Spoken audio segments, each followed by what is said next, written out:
Welcome everyone to the JK Podcast, the only podcast that... Josh, help me out here. The only podcast that records biannually. I'm Josh, that's Ken, and it's the JK Podcast. Welcome to episode 54, everyone. We are currently recording on May 29th, 2018 at 7... You, like, waiting for it to change or something? 20 p.m. Oh, okay. It was so close. Like I can hold this out. I can hold this out. And okay. Yes, like Josh said, this is the JK Podcast, episode 54. We are back after almost a 6-month hiatus, 5-month hiatus. Well, we're kind of like Rick and Morty, you know. We waited out long enough, and now we got renewed for 70 more episodes. So get ready for it. 70 more episodes over the course of what, 7 years? Like 10 episodes a year, or? See, that's the minimum, but like, I'm shooting for 11 per year. This is when we announce that we're going daily with the JK Podcast. Where every day we just come home from work and then just go over the news that happened that day. That's right. It'll end up going from like 8-hour podcast to like 5 minutes. Honestly, so, like, so not... Did you hear the... What? Not the worst idea ever, but I know that you and me would not be able to keep up with that. No. Like, I could maybe do like a once or twice a week 10-minute update, but... A JK mini. Well, remember, Nintendo Minute's not a minute. I'm like, haha, whoever wrote that's a genius. Like, then why bother calling it Nintendo Minute? Just call it anything else. Like, have you ever looked up like the names of like all the different things they've called those like directs? Let me pull this up and just like so you can hear this nonsense for a second. Because I went on like Also, really quick, yes, Jonathan, episode 124, go back on hiatus. I did not do the math, but that makes sense. 70 plus 54. Oh, if we get that far, though, I will be impressed. Well, we've been doing this for years now, and we just passed 50, so... That's what I'm saying. So, like, if we get to 124, I will be impressed, and I will consider it a very good job by both of us. Okay, so I'm going to go from most recent and go backwards, right? Nintendo Direct E3 2018. Nindy's Showcase. Nintendo... Oh, well, that's like its own thing. No, but listen to this. Nintendo Direct. Nintendo Direct Mini. Nintendo Direct Little. Nintendo Direct. Nindy Showcase. Nintendo Spotlight E3 2017. Pokemon Direct. Nindy Showcase Direct. Special video from producer of Fire Emblem. Fire Emblem Direct. Nintendo Switch presentation. Like, why can't these keep these things like just Nintendo Direct? And then there was the Nintendo Direct, Nintendo Direct Mini, Wii U Direct, Nintendo 3DS Direct, Nintendo Direct Micro, and the Nintendo Direct Special Edition. Yeah, I think it's almost one of those, like, you have someone that doesn't understand organizational structure, and the problem is it's like the head of a big company, and he's just like, make it that. And they're like, sir, I don't think that's make it that. Sir, you're fired. So, like, I don't know. I just think they're trying to, like, subvert expectations. Like, if we call it Mini, they won't expect Pokemon. If we call it Micro, that means we will not talk about any relevant games. And if we call it Nindy, Josh won't watch it. Honestly, yeah. But, honestly, they save all the good Nindy games for their actual directs, like all the indie games. When they have like here's a Nindy showcase, there's nothing of great value except maybe like one game in there. Yeah, or like, yeah. And they waste all their time at E3 showing off Sushi Strikers, but joke's on us, it's coming out now for the Switch and 3DS. Dude, they're pushing that game so hard. They just had an event. It's not good. It's like a glorified phone game. Did you play the demo? No. Neither did I. Oh. All I know is they had an event here in New York. I think it was last weekend where they invited people out. Here in New York. Oh, you're talking to everyone. I'm like, where do you think I am? Never mind. Yes, Josh, where you are only. You're the only one listening to us right now. Oh. They had an event in New York where they rented an entire sushi place and they invited people to like come play the game and have free sushi. I heard about that. Yeah. Yes, I did hear about that. Okay. Yeah. Yeah, and like where was my invite? So honestly, yeah. We'll get there one day. Yeah. So today it is. I mean, I'm starting my illustrious stream career.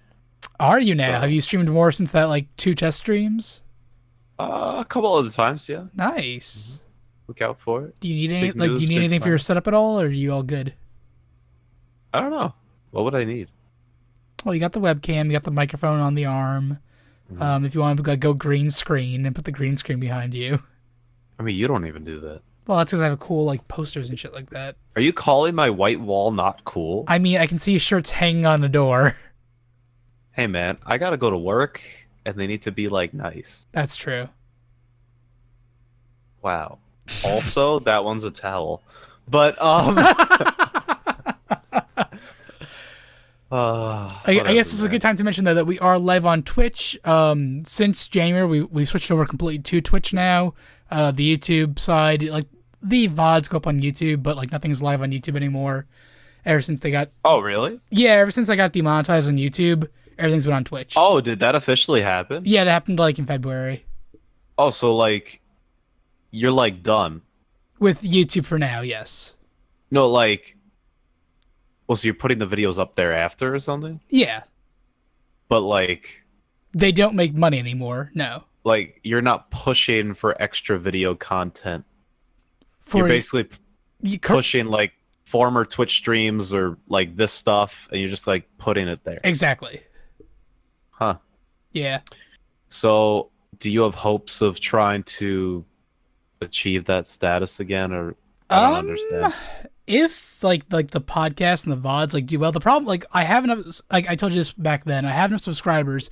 It's the view time, and unless I make like really long content every single day that everyone watches, I'm not gonna reach that.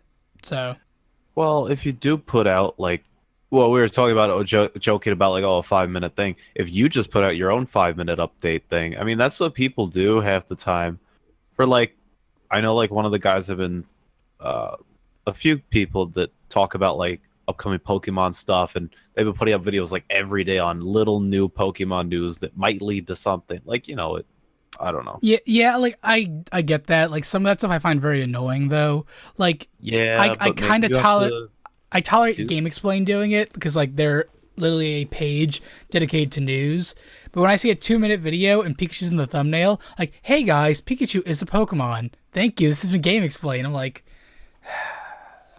See, but you could do that and then get your status back. But I don't want to cave to YouTube's like game.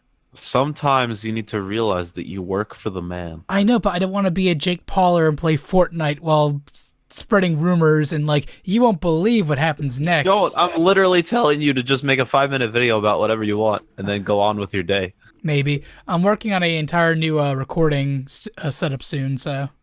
We bought a bunch of new microphones, new microphone stands, dual recorder. We'll be doing a weekly different podcast besides just the JK podcast soon. Who's we? Me and Brian. Remember Brian from high school? We're starting a tech podcast together called Tech Mates. Since when are you so tech savvy, JK? I'm not. That's the entire point. He's very tech savvy. And you're not tech savvy, yet you get a lot of new tech, or at least you like looking at new tech. Exactly, but like I've fallen off the bandwagon where now I feel like an old man. Like, what is this iHome thing? I know, exactly. So what happened to you? I don't know. I think it's the beard. I'm shaving it off this week, so. Oh, I forgot to vote on that thing. Can you actually just tap on that thing to vote? Yeah. Oh. Yeah. Interesting. The poll is over now. It lasts 24 hours once you post that. I was going to vote to try fully shaving. Absolute full shave, clean shave. See how it goes. Absolutely not. Wow. Also, you don't donate your hair anymore. Or whatever. Or not donate your hair, but you don't do that whole... St. Baldrick's? Yeah. Yeah, no, I haven't done that in like 3 or 4 years. Yeah. Yeah. I don't know you anymore, man. Well, back in high school, I didn't give a shit. Like throughout high school and college. Now you're trying to impress people? What is this? I don't know. But yeah, okay. And me and Cousin Thomas are starting a new show together too, called the Cousin. Oh my goodness. The Cousin Thomas Power Hour. Jimmy Timmy Power Hour. That's the idea where it came behind. Yeah. Hey. And that's going to be once a week. It's going to be probably like an hour long or close to as hours we can get, and it'll be like games that he wants to play or just like really weird shit that we can never like play anywhere else. And Well, then what about your buddy Tom from work? Me and Tom are doing a Dark Souls series together. So Dark Souls Remastered just came out on Friday. I Correct. picked up a copy for the PS4. Also, might I note, not for Switch. It got delayed, Yep, I know. though it ran perfectly apparently in the demo. Yep, So everyone's wondering exactly. what's I up. have no idea why I got delayed. So Anyway, yes, continue. So you're gonna be doing that? yep, we're doing that. We're playing through all the Dark Souls games and then Bloodborne. So the entire like From Soft quadrilogy, if you want to call it that. See, this is good. Less reliance on just me. Exactly. Which I love you, I do, but like every single project I had got tied in with you, and when you're busy, it's like, well, I know, but it's okay. You gotta diversify, man. exactly. I hear you. My I hear portfolio needs to be diversified. Yeah, everyone's sick of me. I'm high risk. High risk, high reward. You need cousin Thomas, buddy Tom from work. You need Brian. They're all like conservative or low risk. They're all safe choices. They're all blue chip stocks. They're all Colgate. I'm those penny stocks that get traded daily, and you just never know what's gonna happen. You're the Wolf of Wall Street. Pretty much. Oh my And you're the Jonah Hill. Wow. He lost a lot of weight. If that's why you mean the wow. Wait, what? That's not how I meant it at all.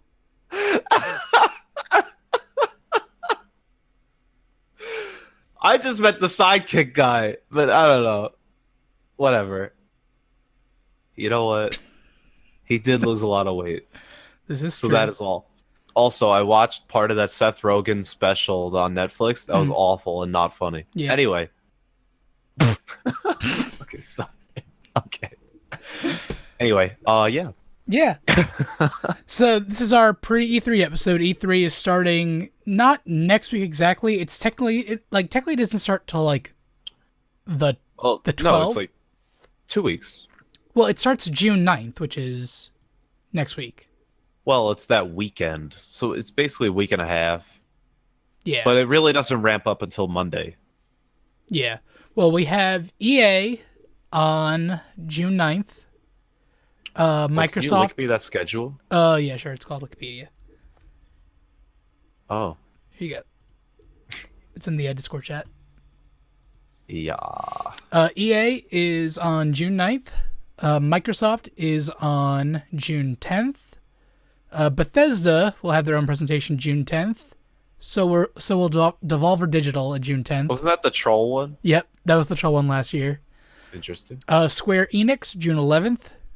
Ubisoft June 11th. PC Gaming Show June 11th. And then Sony ends off the day with June 11th with their conference. So that's the biggest one on June 11th. And then Nintendo wraps it up on June 12th, the official first day of E3. Pretty much how it normally goes, honestly. Yeah, Sony always has such a late show. they do, but it's Yeah. always like the best. Like everyone's like at home, everyone gets relaxed. Like it's like during like the day, during like Ubisoft and Square Enix, I'm like at work, I can't like concentrate on that shit. Like I think it Right, was right. last year when they announced Rabbids during the Ubisoft show. And you're like texting me like, Ken, it looks good. Oh, yeah, because I mean, last year at this point, like I was just sitting around starting to study and stuff for the bar exam. So like I was home and I was doing whatever, and then I had it on a tab on the side, and then when I heard something interesting, I flipped over to it. And I was like, whoa. Yeah, was that kinda game cool. was surprisingly good, and the DLC's coming out for it soon too. I thought it's already out, or people already have footage of it out. Yeah, I guess. because but- Nintendo had they've been doing preview events like crazy the last like week till kind of like Right. And we never get invited to them. yeah, we're not press. Are you sure? Yes. Oh. Do you have Well, yeah, it looks pretty cool. Cranky Kong riding the Roomba.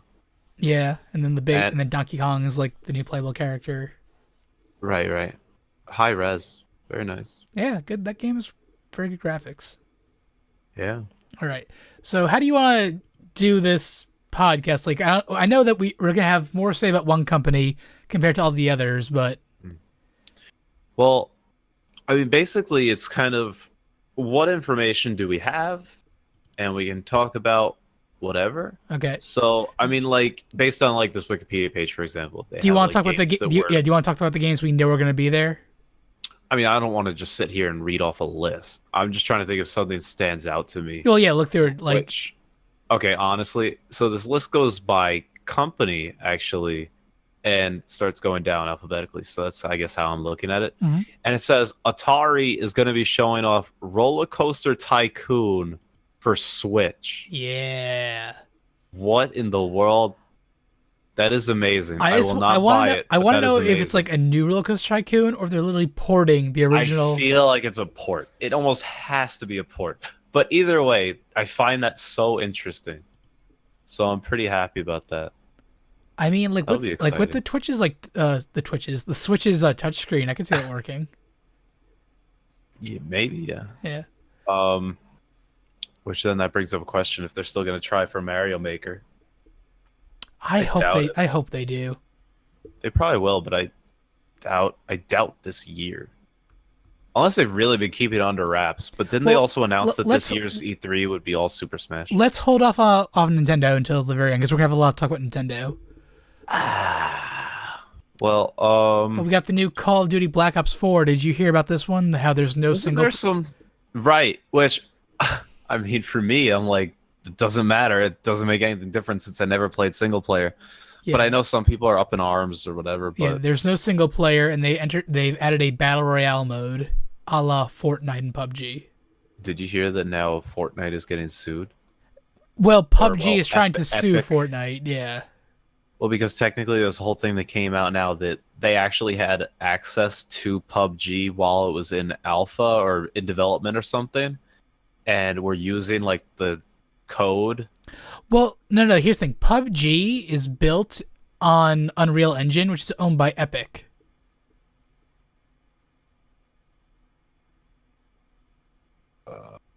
Sure. Okay. So there's nothing like PUBG has no grounds for this lawsuit at all. Uh it depends. It really depends on what the kind of contract situation is to how you get a license as a developer to use Unreal Engine. Yeah, but Fortnite is not copying anything PUBG is doing. It's they're copy like the big thing is they're saying they copied the game like mechanics, but they can't claim a genre.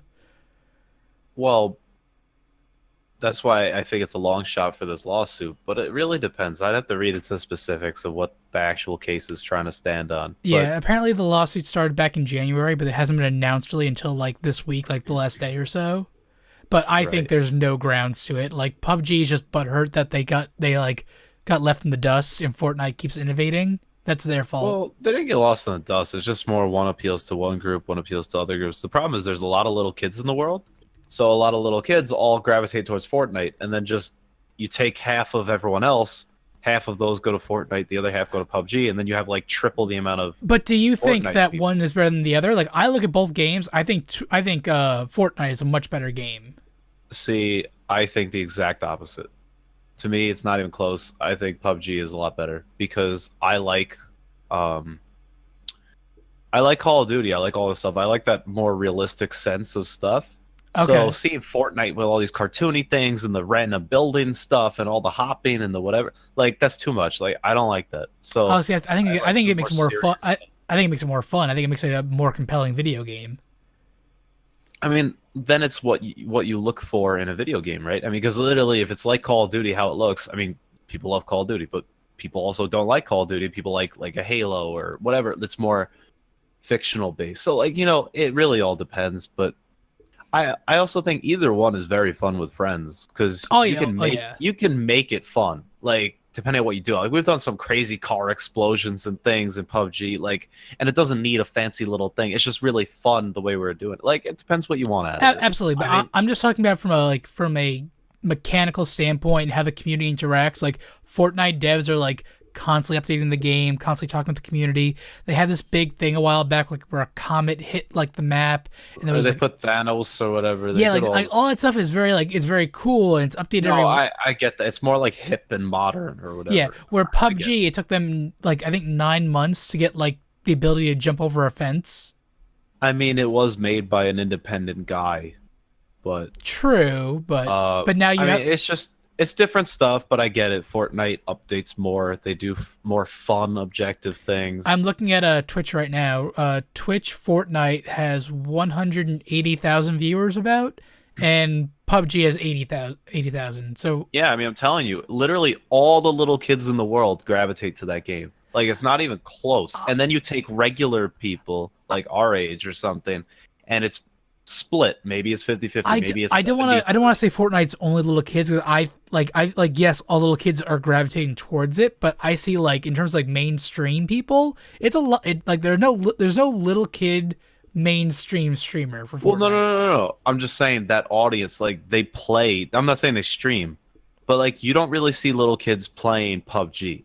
Little kids play Fortnite. Partially because Fortnite is also free, right? PUBG is not free. Yep, it's free. So there's also a difference there. You know, there's a lot of differences to account for. You're getting different stuff out of it, but I get it. I mean, either way, those are not like my main go-to type of game or anything, at least anymore. Yeah. So, well, I think it's just cool that when you take an existing game and if you can get a battle royale to work in it, because we're seeing lots of games now announcing battle royale modes, and like Call of Duty Black Ops 4 is now like the big like, hey, battle royale mode. Like if Overwatch added like a battle royale mode, I'd be okay with that. That'd be fun to me.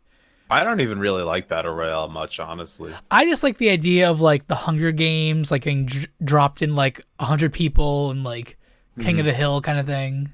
Yeah, I mean, it's cool, but then like, then you realize that's all the game mode is. And it's just like, but you like that type of thing. You like, it's like a roguelike in a sense. You go through an entire thing, and when you go through it, you get stuff. You build up your arsenal. You have more guns. You have whatever. And then you lose or you win, whatever. And then you basically start over. Yeah. Well, here's the thing. I haven't found a battle royale that I like yet. Like, I'm saying Fortnite is, like, out of all the battle royales, that's the one I would think, like, yes, that is a really good game. But, like, I suck at Fortnite. I have not even... Right. I've not even come close to even winning a match.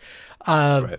I'm just horrible at it. So I'm just trying to imagine like Splatoon 2. Imagine if they had a battle royale mode for that. Be interesting. Like, imagine, like, 30 players, and everyone has different colored ink, and it's everyone for themselves.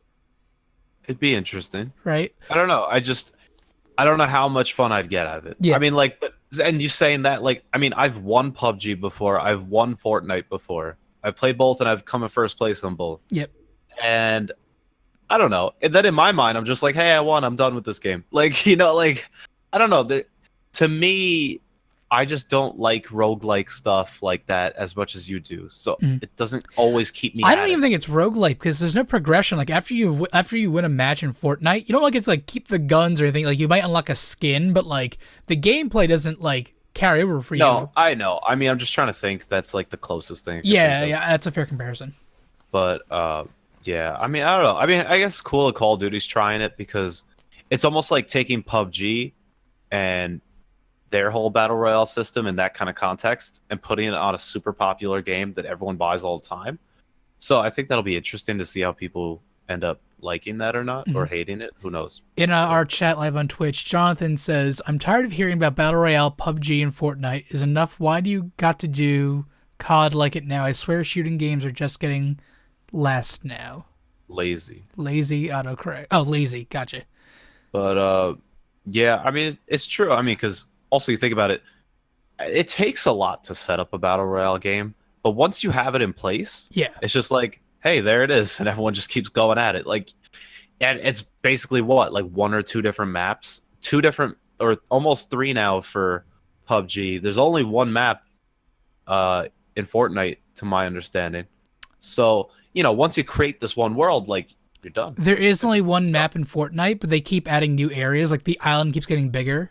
And they keep adding like honeycomb style around the. Gotcha. And then like they had this big event the other week where like there was a comet coming in and like the comet crashed into the map at the end of the season and it took out one of the areas and now it's a big crater where like gravity is off so you can like float in the air and shit. Gotcha. Okay, so that's cool how they're at least updating the map. But yeah, I mean, I almost equate this to like rhythm games. Like it's in its height right now, but it will die out eventually. Well, I'm trying to think. Get sick of it. Before PUBG, what was the big thing everyone was playing? Well, it wasn't battle. But the original battle royale was like H1Z1. That's right. So those kind of people were playing that, and then they were like, it's not that great. Then PUBG started to come out. People were like, wait, this is so much better than H1Z1, yet it's the same concept. Then Fortnite came out, and people were like, whoa, this looks more fun with all the colors, but it's the same concept as PUBG.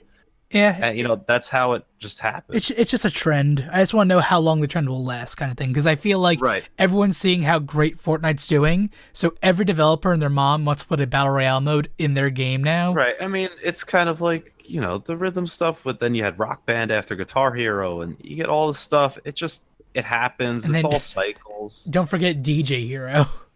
I bought that. You bought DJ Hero? Yeah, it was cool.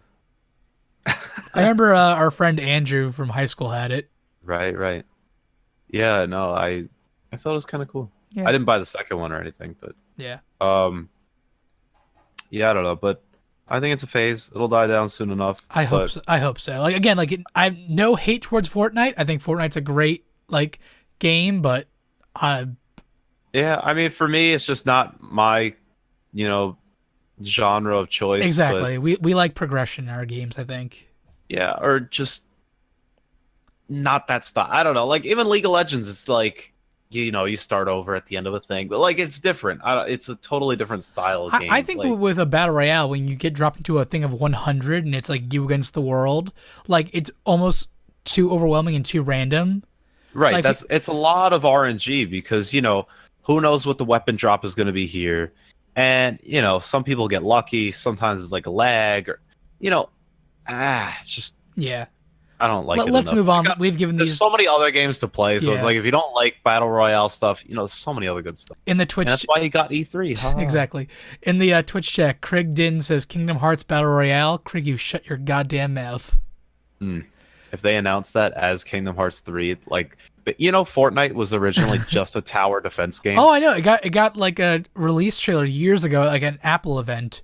No, but they were also playing it at E3 last year or 2 years ago, whatever. They were showing it off. I think it was just last year. They were showing off the game. Yep. And they were showing wow, you could build this kind of thing. You could put a trap and you defend yourself and you can work with 4 people. I was like, well, I don't like tower defense games. That looks stupid. Good luck to people that actually play that. And now it's like And the then- biggest. And then they added the battle royale component. I don't even think there's that regular component anymore, the tower defense. Maybe there is, but no one plays That's it. what Fortnite is. But if you play Fortnite Battle Royale, it's only Battle Royale. Oh, I see. So no when you one, when no you one first log plays in. actual Fortnite. No one plays Fortnite. That's the thing. It's funny how they literally scrapped the entire game essentially to just make it a battle royale. So I don't know. Maybe they're going to scrap all of Kingdom Hearts. Epic Games keeps canceling games to put more focus on Fortnite. Which I get it. I mean, if they're the company doing it, why not make more money? Yeah, on exactly. it? And they're making a shit ton of money. Yeah. Also, what's funny is I just got an email from Amazon recommending me something, and it's recommending me Sushi Striker for the 3DS. God damn it. Anyway. Dude, I played my 3DS last night for the first time in since November probably. Yeah. And it wasn't a Switch. Ooh, you have a good point. It felt small. It felt like my giant new 3DS XL felt so old technology compared to the Switch. Yeah. I'm like, Pokemon needs to be on this right now. Because it will be. I was redeeming my my GameStop codes. Do you need one of those, by the way? Yes. Okay, I got it. if Yes, you I need it. do. I have 2 extras if you need. I also need to try to catch up from earlier in the year too. I gotta figure that out. Yeah, well, make sure you go next month because starting June 1st, it's a shiny Zygarde. This month it was just Xerneas and Evital. It wasn't anything special. Yeah, I gotta work on that. Yeah. All right. Fair enough. Fortnite was going to be survival tower defense to be free for this year. Then Battle Royale striked, and then Struck. struck. I mean, I'm not saying you were wrong. Oh, I know. Yeah. But Craig brought up Kingdom Hearts before. Have you seen any of the Kingdom Hearts stuff that came out the last week or so? No. So they've confirmed that the release date is going to be during E3. They're like, it doesn't come out during E3. They're going to announce the release date at E3. Okay. The first playable demo is out for the press to play and whatnot, and it looks so fucking good, and I'm so fucking excited. Well, that's good. Yeah, it's so close I can taste it. You were there with me years ago in the Buffalo Wild Wings, calling Scott White, screaming about Kingdom Hearts 3 now in development, and now years later, we finally might get it this year. One of the funniest random moments, because I did not even know that thing was going on or you were like conversing about that and anticipating. I don't. It was almost like you were awaiting news of like a pregnancy or something. We're pregnant, Yeah, you're just like, oh my god! And you picked up the phone. I'm like, dude. Because Kingdom Hearts 2 came out back when we were in middle school. yeah, I never played it then, and Well, still never played No, any of them. dude, it came out in 2006. Yeah, It's 2018. yeah, That's a long ass time for the freaking game. yeah. But it looks really good.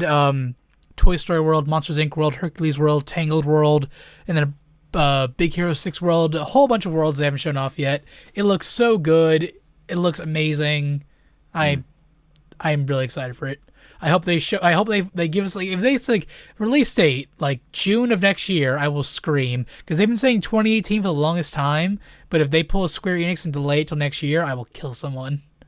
Yet you will still buy it. Oh, absolutely, but I want this game like 6 years ago.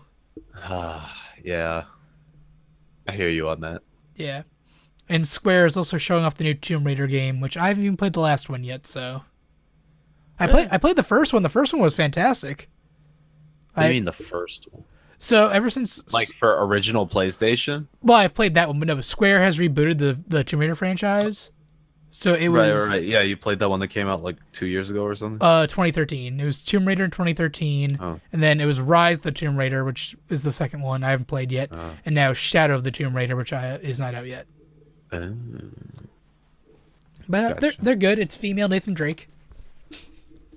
Right, but she was the... She's the original. Like, Nathan Drake is the male Lara right. Croft. Lara Croft, right? Lara Croft. Lara Croft. Lara Croft. Laurel. Oh my lord. Alright, yeah. Yanny Croft. Oh. Yep. Anything on this list popping out to you at all, Josh? Sony is again gonna show Spider-Man. Well, that's coming out, I think, this October. Oh, this September 7th, worldwide. What's interesting is that, you know, some of these ones that are repeating, like, you know, you have Anthem again being shown off, which is kind of like a Destiny game. Yeah, well, Anthem only got the reveal trailer last year. Like, they showed that one reveal trailer, that one lightning of gameplay, and, like, that was it. Like, we didn't even see what that game really was. Right. It's weird, though, because I used to be, like, speaking on that kind of concept, I used to be in the notion of, like, I just want to see a trailer for all these games. I don't care when it's coming out, but just show me something. But now I'm almost in the mode where, like, I kind of prefer Nintendo's thing, where they only show you what's really coming up soon. Because I know Sony has such a bad habit of doing, like, it's coming in 2 years. And then it's like, you know, like, it looks great, but it's never coming out. Well, like, Sony a couple years ago got on that big, like, they just want to generate as much hype as possible. Like, I think in one E3, they showed off Kingdom Hearts, Last Guardian, the Final Fantasy remake, God of War. Like, they showed off, like, 1,000 things. Yeah, and nothing came out. But, like, now, like, they're all coming out finally. Right. But, you know, so I hope it's not going to be a lot of that this year across the board. But I'm seeing a few repeats. Like, they're going to show more of Skull and Bones, which actually looked halfway decent. Oh, that's the Ubisoft game, right? Yeah, they copied the Black Flag engine.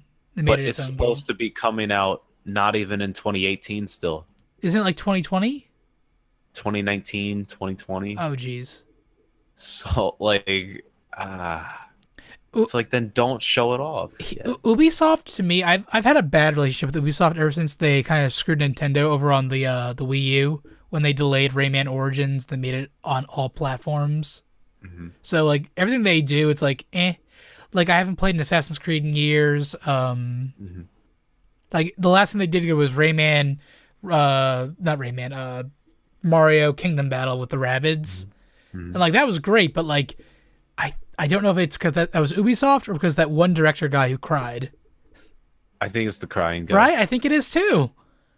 They were, Ubisoft was just like, we'll take you in. Like, looking at their list here, Beyond Good and Evil 2, can't wait for that, but that's like coming out for like 3 or 4 years. For Honor, I don't care about at all. Skull and Bones, okay. I hope it's better than frickin' what's that pirate game on Xbox? Sea of Thieves. Yeah, that. Though it's funny because now that game turned from a serious kind of questing game to like a trolley online whatever game. They should just make it a battle royale. Honestly, yeah. Starlink Battle for Atlas. I don't even know what this is. Oh, is this that toy game? Looks like Star Ocean Online, but oh yeah, yeah, you're right. This is the toys. You had to build the real You're life right. toys. You're right. That's dead. Tom Clancy The Division 2. The Division 1 was horrible, so why is it getting a sequel? People do like it, to be fair. It was, yeah, but like it had a very, I don't like it, but I'm saying it had a very rough launch, and like when a game does that, like, oh, we'll get better, I swear, and then they announce like a Division 2 when the Division 1's still not totally great. It's like, why you do this? Yeah. And then Transference, I have no idea what that is, but I don't know. Yeah. We'll find out. Haha. Sony though, Death Stranding, that's the Kojima game. That's gonna be amazing. Oh, the baby in the oil. Yep. Then Dreams, which we saw like 2 years ago, which we know nothing about. Oh, is that VR thing? It may be VR. It's from the Oh, no. Oh, I know what you're talking. Is that the one with the graffiti in the trailer? maybe like the weird puppet people and like the guy playing the keyboard. Maybe. It's from the people who made Little Big Planet, so.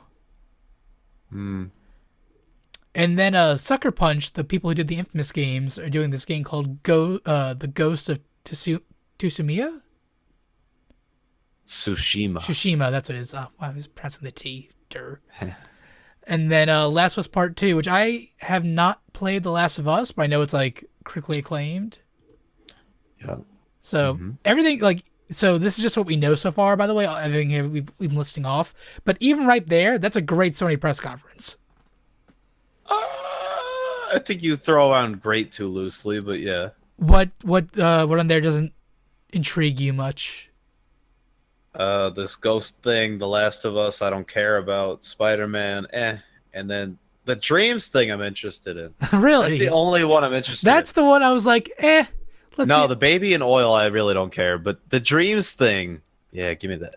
Well, it's interesting. The Dreams thing, a beta for the game was originally supposed to be out in 2016 and got pushed back to 2018. And we've not heard of it since 2016. So I have no idea what that game even is. Like, But it has me sold. Exactly. Yeah, I mean, for me at least, I guess, because I guess I play less games than you, per se. Oh, yeah, I have. So, as you look over at your rap games that you do not play. Wait, did you see the thing I made for Twitter the other day? The picture? No. Oh, wait, you keep talking. I gotta send you this. You'll laugh. Okay. But, so I think the fact that you play a wider amount of games makes you more excited for a lot of these things half the time. Yes. For me, I'm like, maybe that one's kind of cool. I mean, I'll still watch every single thing that gets shown off, but like the games I actually get excited for are a lot smaller. So therefore it's harder for me to really love a lot of these conferences, I guess, aside from like Nintendo, since I play most of them. Yeah. Okay, I sent you something in the chat. Oh my god, you're so right. That is totally you. I thought it the other day, and it's probably not original, but like I made that, so like I'm proud of it. Oh, you made it? Oh yeah. Okay. Yeah. I like it. Yeah, totally you. You just fall for every new game, and then the new game becomes the old game that's in the shrink wrap in the corner. Yep. It's like, oh, newer game? Oh, I've been playing, like, we skipped the what we've been playing segment just for time. Maybe we'll go back to it at the end if we have time. But I've been playing a lot of games recently. I've made some good backlog clearing. Have they been done quick? For the most part. Oh. You should join that.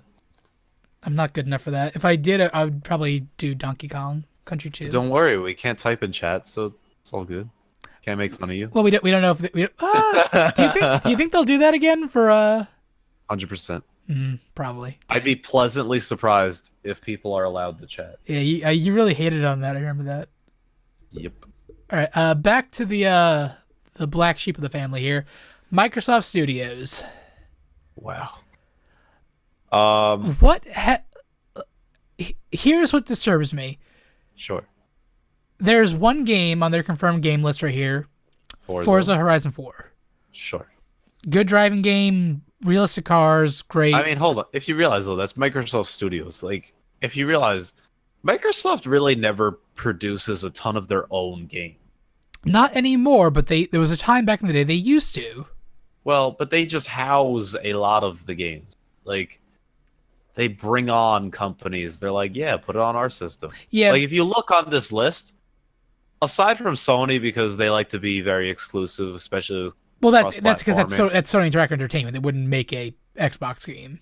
Every Well, no, third but they party can make would. it compatible for whatever. I mean, Nintendo does it all the time. They have random. Well, no, not No, really, they- no, but they- they don't. They don't make. I would just say like whatever. No, But, no. If a developer owns a console, they never make their game for any other console. I guess that's true. Name But- imagine God of War on Switch. Why would they do that? I mean, someone's got to tell that little kid to move forward or shoot something. I don't know. Dude, I that watched game was the- so- that I game was watched so that good. game. I don't know. I watched it. I was like, this is boring. I stopped. I don't appreciate it, but I know. But yeah, I don't know. They house a lot of the games. They don't make a lot of games themselves anymore. It's fine. I mean, because they're pushing more for this thing where it's also almost like synonymous with your PC. They're trying to make it all streamlined, and they're making it like, well, if you don't have a PC, you have this, or if you have a PC, buy these games, put it on there. They're more like infrastructure focused at the moment and less game focused. Sony's more game focused, less technologically cross-platform stuff. But they make the Xbox One X, this powerhouse of a console, Correct. nothing for it. Nothing takes advantage of it fully. They have Crackdown on there. Crackdown's not even on this list of confirmed games yet. Crackdown's been delayed for 2 or 3 years now. Honestly, the trailer didn't look good. It didn't look good at all. But like they took It's all good. Delay it. Yeah, but then like they canceled Scalebound, the Platinum game. They canceled Well, that all looked dumb. But in terms of first party like Correct. games Correct. for Microsoft, Correct. nothing. The last Correct. Halo game wasn't that great. Last Gears of Halo's War done. wasn't fantastic. Like Gears of War's done. I know, but like what are they doing then? Why is Microsoft here? They have to. Why? Like, at this point, it's precedent. What's the precedent? You know, these are also only things that have been announced. You could be blown away from what they Oh, show up. I definitely could, and I kind of hope that I am, because watching like Microsoft's press conference are always the worst things ever. Oh my god. Are you... What? Dude, You cannot say that in the same breath as, like, ignoring the fact that, what is it, EA is presenting? dude, EA at least has things I kind of care about sometimes. Like, yes, it's mostly the sports games. I don't care about those, but like, EA is horrible. Oh my lord. Oh, yes, those I sit there no, and like no, die. EA is bad as well, but like Microsoft should be better than they are. Do you know what I mean? I could give you that. I could give you that. I give you that. But you'll see. We'll see. Wait, I don't know. Here, wait. I'm gonna go back to 2017. I'm gonna go to Microsoft. Let's see what they announced. Crackdown 3, Sure. Forza Motorsport 7, Hmm. Minecraft, Ori and the Will of the Wisps, which that I'm excited to see this year. That's an indie game owned by Microsoft Studios. Ha. Sea of Thieves, and State of Which Decay. is surprisingly a hit. So It's not a hit.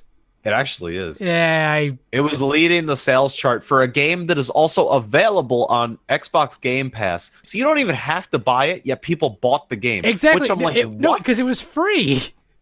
No, but no. These were sales of people actually purchasing. Are you sure? And it was number one. Are you Yes. sure? I'm almost certain that was part of the free Game Pass, because you could get it for free and then return it as well. Trust me. Okay, I trust you. It was insane. Yeah, so that's what Microsoft announced last year. Crackdown, we have no idea where it is. Forza, who cares? Minecraft, 10-year-old game. Ori is the only one here I care about. Sea of Thieves, apparently doing good according to you. And State of Decay 2, which just came out. But like none of those there are a big party title that came out. All you need is one hit, man. That's true. Okay, now let's check out EA last year. Anthem, Battlefield 1, FIFA, Madden, NBA, Need for Speed Payback, Battlefront 2, and A Way Out. That's not great. Battlefield sells, but Battlefield sells. Got it. A Way Out looks really good. I actually heard great things about that. And Battlefront 2 had the entire loot box debacle. But that, in general, is a more interesting press conference than Microsoft. Whatever, man. They brought a car onto the stage, and I was like, okay. I'm pretty sure Microsoft's done that before too. For Forza. No, that's what I meant. Oh, okay. I thought you meant Yeah. EA did for Need for Speed. No, they just bring out random like celebrities or random YouTube people that don't know how to read, and then it's like, oh, that's enlightening. You're so right. But, I just like yeah. like when EA brings out like the really old like sports person. Like didn't they bring out like Pele one year? And I like thought so, he yeah. just talked about like, yeah, the game of football as we call it in my country is really amazing. And he talked on for like 10 minutes and like, what am I here for? Yeah, I don't get it. But see, basically, either way, we have to slog through everything just to get to June 12th, man. Oh. At noon. Oh, All right. So far the Nintendo. only things we have confirmed for Nintendo are Splatoon 2, which is already out, but they're going to show off The expansion the thing. Octo expansion, yeah. And we'll be finally getting to see Smash Bros. Right. I'm not even that impressed by that. Me and Tom were talking earlier. We're like, if Smash Bros looks as good as we think it's gonna look, Nintendo is like already sold me on that. I mean, maybe it's because I just don't have a lot of time anymore, That's or true. I'm not super like around people that would play it with me. But like, I'm not even that hyped for Super Smash. I would be more hyped for like I'm 100% more hyped for Pokemon for Switch than Smash Bros. Yes. 100%. And I'd probably more be more hyped for like Animal Crossing. Than Oh my Smash god. So I okay. I probably would be too for both those games. But like if Smash comes out and it's good and has all these characters and has like good like in the online If works it has well, a good online, that will get me a bit. exactly. I like that. If it has to be the perfect storm of Smash Bros for it to be like amazing. But I think they might do it. I think they can just put a glorified looking port. I mean, obviously not a port necessarily, but like similar style. People will eat it up. I'll probably still buy it. You'll still buy it. But we'll just be like, it was good. Here's the thing: if it's a port, I'll be very upset. But from everything we've heard so far, they started working on this game before the last Smash game, before the DLC was started. I could believe that. Sakurai's been working in secret on this game now for years. I just don't know how much they're gonna actually change. Well, Like, what can they change to make this so groundbreaking? Well, we already have the Inklings confirmed. No, sure. That's pretty groundbreaking. I mean, I don't know. I mean, like again, it doesn't need to do much to be amazing. Like Smash Bros is good. Just imagine like Portal Smash Bros with great online that you can incorporate anywhere. No, I know it's not bad. I guess it's just like Smash Bros used to be the one thing that I'd come home from school and play all the time. Mhm. That was like what I'd do. Then kind of Halo took that spot. Then Call of Duty took that spot. Now it's more like League of Legends and stuff.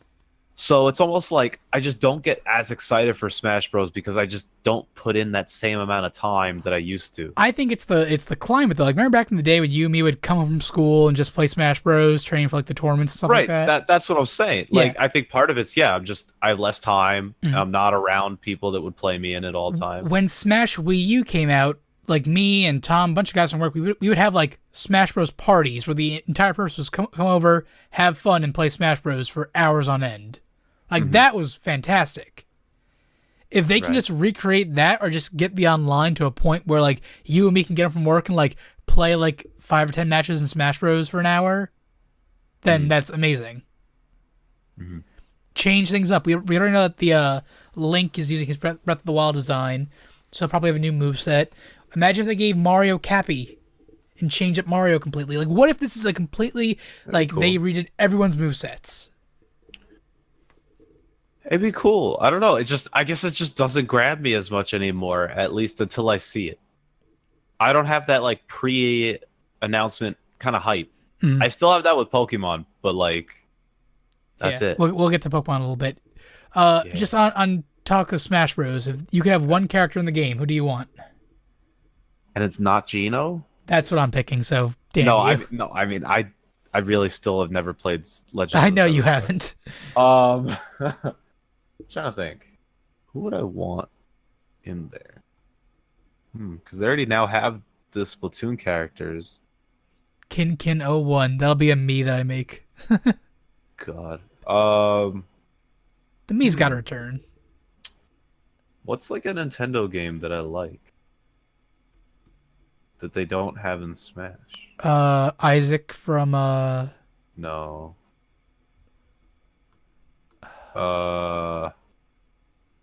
Man, what do I play on there? Play Splatoon. Well, they already have the Inklings. I know. Would you add like Cranky Kong or any like No, that's stupid. I don't want those people.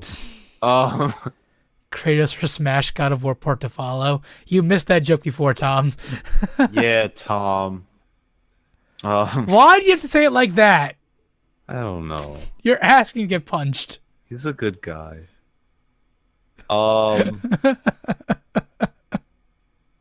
Yeah, I don't even know. I'd have to get back to you on that. Okay. Can't even think of it. Any like Pokemon representation, like Blaziken or? Oh, I mean, give me Apom. But like, that's not a. He's my favorite Pokemon. I know he's your favorite Pokemon, but he's not a viable Smash character. You never know. But yes, give me the Apom resurgence. Hey man. Honestly, like a Sceptile would be kind of cool. But now I'm kind of biased because then they had Pokken Tournament, so I'm like, well, he's already in that game. I don't want to see it. Yeah, I feel like Pokken Tournament like caters to all the Pokemon fighting needs. It killed all my dreams. Isaac from Golden Sun? Yeah. That's what I said before, and you said no. Oh, I thought you were talking Biden of Isaac. No, that's not a Nintendo character. Well, but they could put him in. Yes, they'll put the naked crying child in Smash Bros. Correct. Isaac! Yeah. Not bad. It works. They should put you haven't played Xenoblade 2 yet, right? No. They should put Mithra or Pyra or Rex in there. The three main characters. They got Shulk in the last one. He is the man. It's true. Would you put Ridley, maybe? Never really played Metroid games. Waluigi? No. Yeah, sure. What the heck? Okay. Put Toad in there. There you go. Put Toad in there. Oh my god. His down like A can be him spinning on his head for a second. Back and forth. Super quick. Toad would be good. I would like Toad, actually. He pops up and like he Oh yeah, Captain Toad. Oh, I did hear about that. People were trying to hope for that. The problem is if Captain Toad cannot jump, how in the world do you do that? He'll have like a jetpack or like some kind of like what would be cool is then his way of coming back is like Toadette throwing down a ladder. Yo, we need to bring the ice climbers back. Oh, I heard that's almost pretty much confirmed. It has to be confirmed. They haven't said anything, but it's basically confirmed. If the Switch can't handle ice climbers, then it's a garbage console. Now Peach's counter with Toad, is that even still in the most recent one? Yep. I don't even know. Yep, she pulls out Toad from underneath her like a dress. She'll pull out her father then instead. Toadsworth? That would be so good. Or she pulls out like Toadette. No, because that's got to be with Toad. Alternate. Oh, okay. But she could pull out Toadette. Toadsworth. He'll go ho ho. And he blocks that. Oh my! He changes up his saying every time he gets pulled out. All right then. Craig says a Tetris piece. I would totally play Tetris. That's an assist. That's an assist trophy, though. Honestly, I think that'd be a really cool assist trophy where it would come down and almost like complete a mini line, and who's ever in that line gets like killed. That or you like if you don't dodge the box, you get crushed. Right. And it can rotate, and you're like, oh god. Imagine whoever summons the Tetris thing controls the Tetris game, so they can go after players. Though that would kind of suck because then they can't move. Well, no, it's like remember like Snake's Final Smash from Brawl where he went off the screen Oh, and then I shot hated like that. the grenades. Yeah. It'd be like that. Do you want Snake back? I would love Snake back. It's never gonna happen, but Right. I would love to see Simon Belmont from the Castlevania games because that goes all the way back to the NES. I'm trying to think like NES like characters who like are still relevant. I could put the baby in oil from Death Stranding. That's not a Nintendo game. I still think Shovel Knight should be. I would buy that DLC if they. They put the baby in oil. How would that work? I don't know. Oh, actually, Cousin Thomas makes a fantastic point. Shovel Knight. What about Shovel Knight? Shovel Knight should be in the game. I can actually see that as a good thing. Shantae should be in the game. Hmm. What else? Like, there's so many options if they want to get like a little bit crazy. But like again, I don't know how far they're gonna go with this. I really want every character we currently have to return. I don't want anyone to get cut. Ooh, Hollow Knight. That's a good one, Tom. True. I feel like Shovel Knight is, I don't want to say a guarantee. The fact that they haven't released the King of Cards DLC yet and the amiibos aren't out yet, I feel like they're holding off for like Shovel Knight to be in Smash. Maybe. I mean, I'd actually really like that. Simon Belmont is a legit character. I'm surprised hasn't been in the game already. I know, he has a whip. No other character in the game has a whip, right? In Smash? Besides like Sheik's like side thing. Yeah, also Zero Suit Samus. Oh yeah, she has like the laser whip thing. Uh-huh. I think Simon Belmont is like the perfect because like in the, I mean, though they also had like 18 not Final Fantasy. What is it? Fire Emblem characters. So sure, why not add another whip character? I swear to God, if they announced the new Fire Emblem at E3 and then like, oh, catch out this new character in Smash Bros. It's like, no, stop it, because they use Smash Bros to market Fire Emblem each time. Like that's why we got Corrin as a DLC character. Yeah, yeah. Which Corrin's cool. I like the whole water dragon thing, but come on. Yeah, I mean, we'll see. I mean, as it is, they're not going to show off all the characters, I don't think. Oh, definitely not. We're going to get, like, I think 2 or 3, and then it's going to be a slow burn until I bet you anything. No, there's no way they only show 2 or 3. They're going to show probably them playing a 4-player match. Oh, no, I mean 2 or 3 new characters. Oh, okay. Yeah. And then I think this game is out in September in time for their online.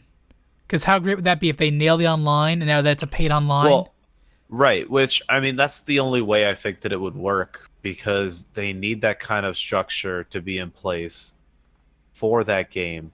And that can make a Pokemon release more realistic if they do November again. Because they've been doing a lot of November recently. So if they do November for Pokemon, you get 2 months. It doesn't overlap too much. And then for holiday in December, you can buy both for presents or whoever. And, like, it's perfect. It's the dream. I'm praying that's the setup. I think that's what it's gonna be, honestly. Yeah. Where's Yoshi? Yoshi's Flipping World? Whatever. I don't think it's called that. No, that was Yoshi flips off the world. No, I mean that's actually the rumored title based on one of the more recent leaks. Oh, it better not be. That's a horrible title. No, because think about it. You literally flip the world and he flips to the other side. It's Yoshi's Flippin' World. I think they're trying to be cute with it, but like it just sounds funny and dumb. But like, oh, that's bad. I honestly think that's going to be one of your classic shrink wrap games. Oh yeah. But oh yeah, I can already see that one on my shelf not being played. Right. I mean, it's just but I mean, I have a feeling that they're going to surprise everyone and they're going to say that's going to be July or August. I think that's what's going to happen. I don't know. They have a pretty busy summer already with Switch games. Like what? It's big by Nintendo. Well, no, I know.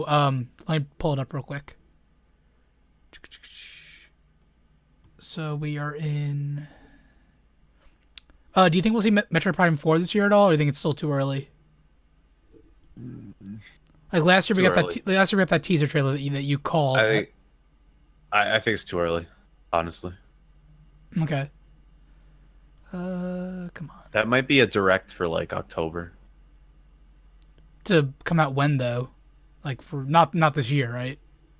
No, I'm saying direct about it in October for probably a release summer 19. Okay. So coming out for Nintendo, we've got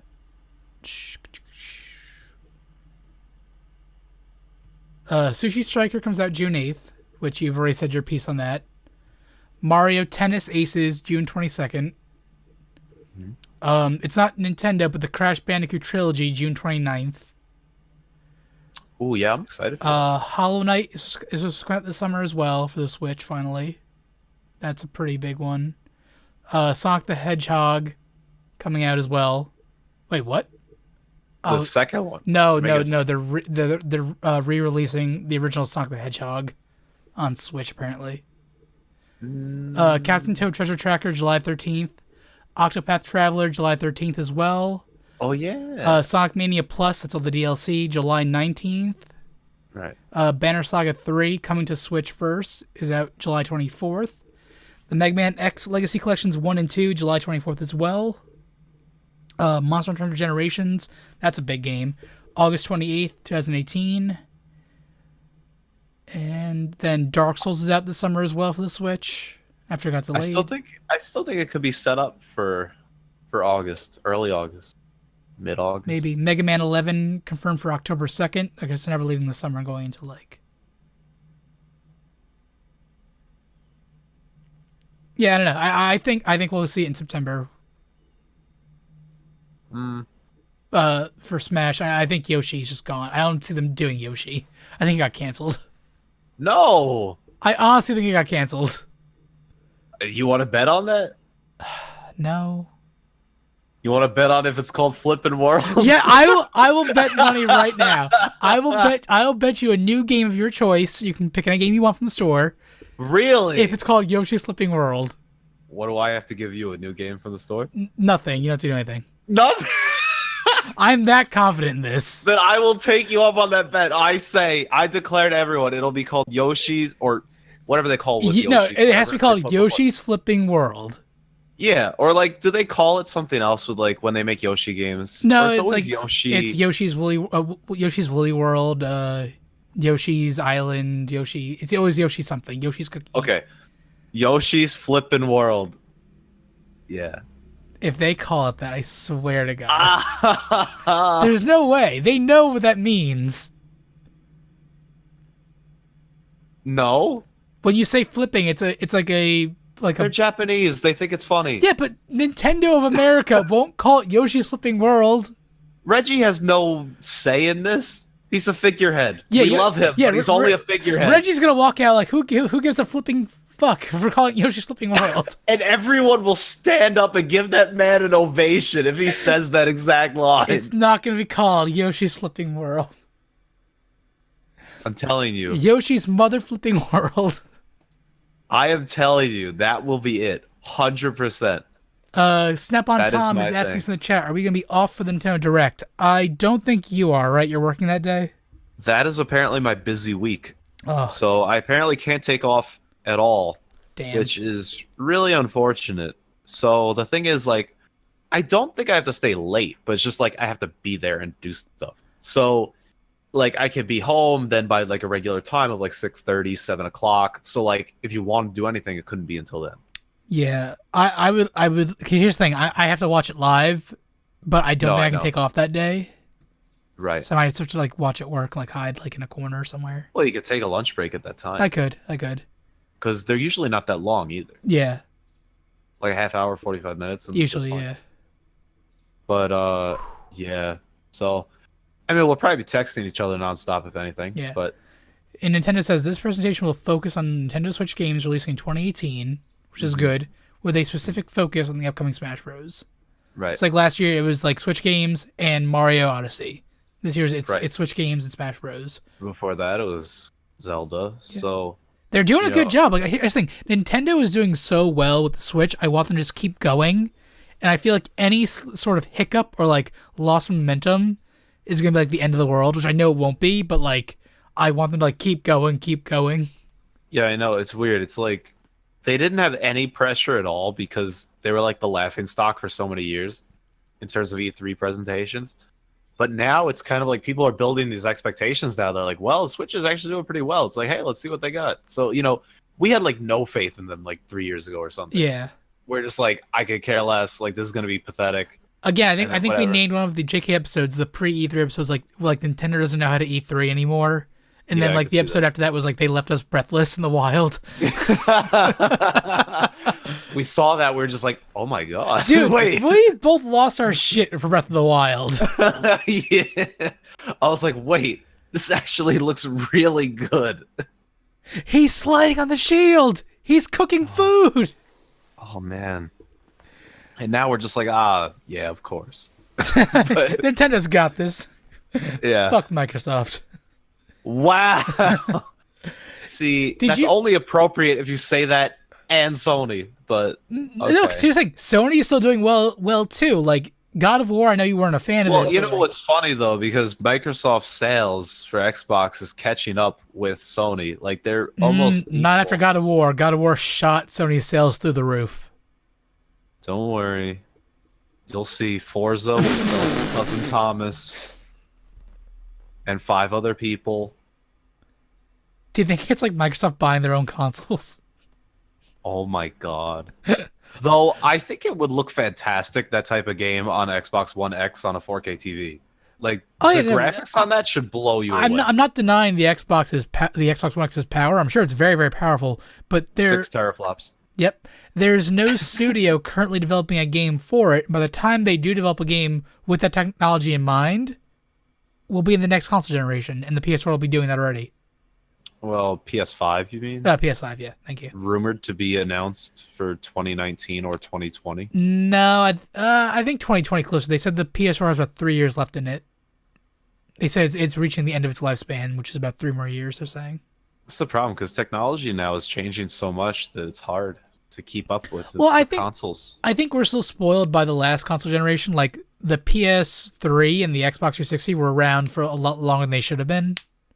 I agree with that. And now it's like, okay, we're expecting the PS4 and the Xbox One to last just as long. But if you think about it, we already have like the Slims and the Pros and the Xbox One X. That's the midway through a console generation. And those both came out over a year ago. Or 2 years ago, I think. 1 year ago? Year and a half, maybe? Xbox One X came out 2017. 2 years ago.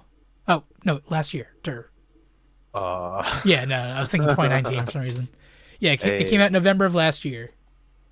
Yeah. So, like, we're already at the I think, like, here's the thing. We were talking about earlier, what Microsoft is doing.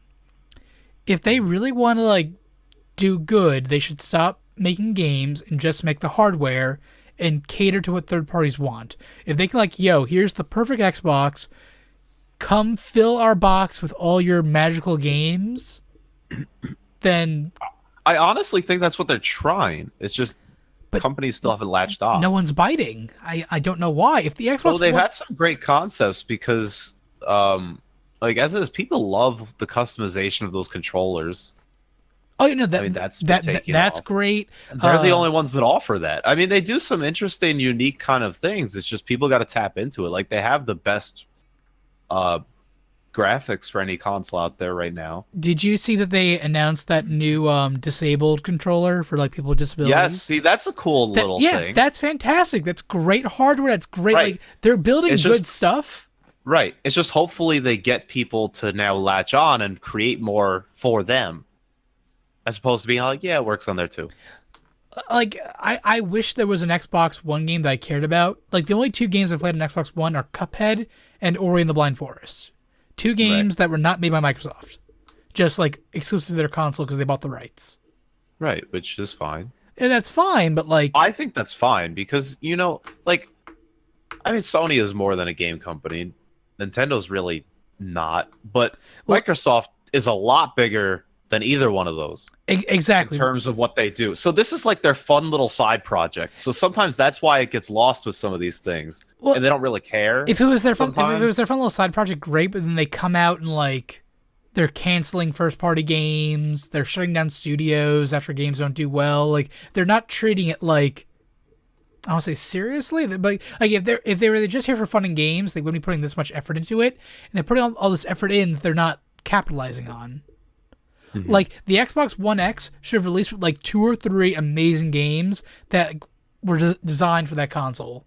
The fact that like, it's out in November for the holiday, play Forza. Like, I mean, I don't know, man. We're gonna see. These are not official lists. Oh yeah, again, this is just what we know. Like Microsoft could blow us with a whole slew of things. It's just what we know. I thought they did a decent job last year, but I said decent. Yeah, again, I look at that list from last year again. Crackdown 3. I know. Forza, a driving game. Minecraft is an old game. Sea of Thieves. Okay, I'll give them Sea of Thieves.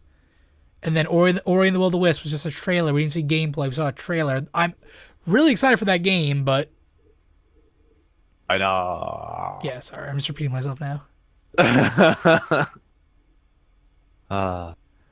What else with Nintendo? What else with Nintendo are we expecting this year? So should we get into the Pokemon talk now a little bit? Woo! Pokemon. So we've had some time to talk about this off air and whatnot, and we've had some time to think. We listened to all the Game Explain discussions and all the Cerebi discussions and whatnot. If these Pokemon Let's Go, Pikachu and Eevee games are real, Josh Bramman, what is your current opinion? Honestly, the more I read into it, McDonald's, man, I'm loving it. Do you want me to elaborate? Yeah, absolutely. I mean, so basically to kind of sum up, it basically through like daily updates, it seems, of people catching on to what was originally almost like a conspiracy theory kind of leak to what's actually happening because of trademarks and domain names, and the company that bought the domain for Sun and Moon did this one, and now Nintendo bought it over, which what happened last time. You know, all this stuff, and with this whole Project Eevee and all these things, basically it boils down to what looks like it'll be a Pokemon Yellow remake / reboot / sequel apparently too, because it takes place in like a future version of Kanto. Right, and it's going to be called, at least for now, Pokemon Let's Go Pikachu and Pokemon Let's Go Eevee. Horrible name for a game. Honestly, yeah. But I think part of that is to entice some of the Pokemon Go players because there's Go in it. Mm-hmm. But and apparently this game will have a cross-platform with Go as well. Right. Though, I mean, I've heard mixed things where people are like, it has the integration where basically you kind of at least link your account. But people are saying then it's like not actually much. It's just like a little bit of interaction. They're saying it's almost like an equivalent of like the Pokewalker, where you don't need it whatsoever. But if you do it, it might be kind of cool. It might have a little bit of perks, which honestly I'm fine with. Like, I'm perfectly fine with that as long as it doesn't... Because then I've heard rumors of, like, you know, some people have said that they've changed the battle system a lot to where catching Pokemon, it's either an option or it's mandatory to almost do like a Pokemon Go style. I would hate that. Right. But then I've heard people say, no, that's not even true. So, like, who knows what to really believe on some of these things, but I don't think it's a lot of integration with Pokemon Go, but I think it's there. I think it's to attract people though with the name.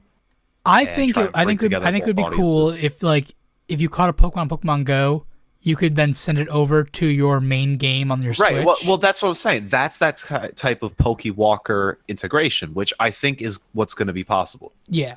Which that's fine. That's perfectly fine. That's just an addition to your own game, and it's not like game breaking or requiring it, because then you'd have to require people to have the phone and like whatever.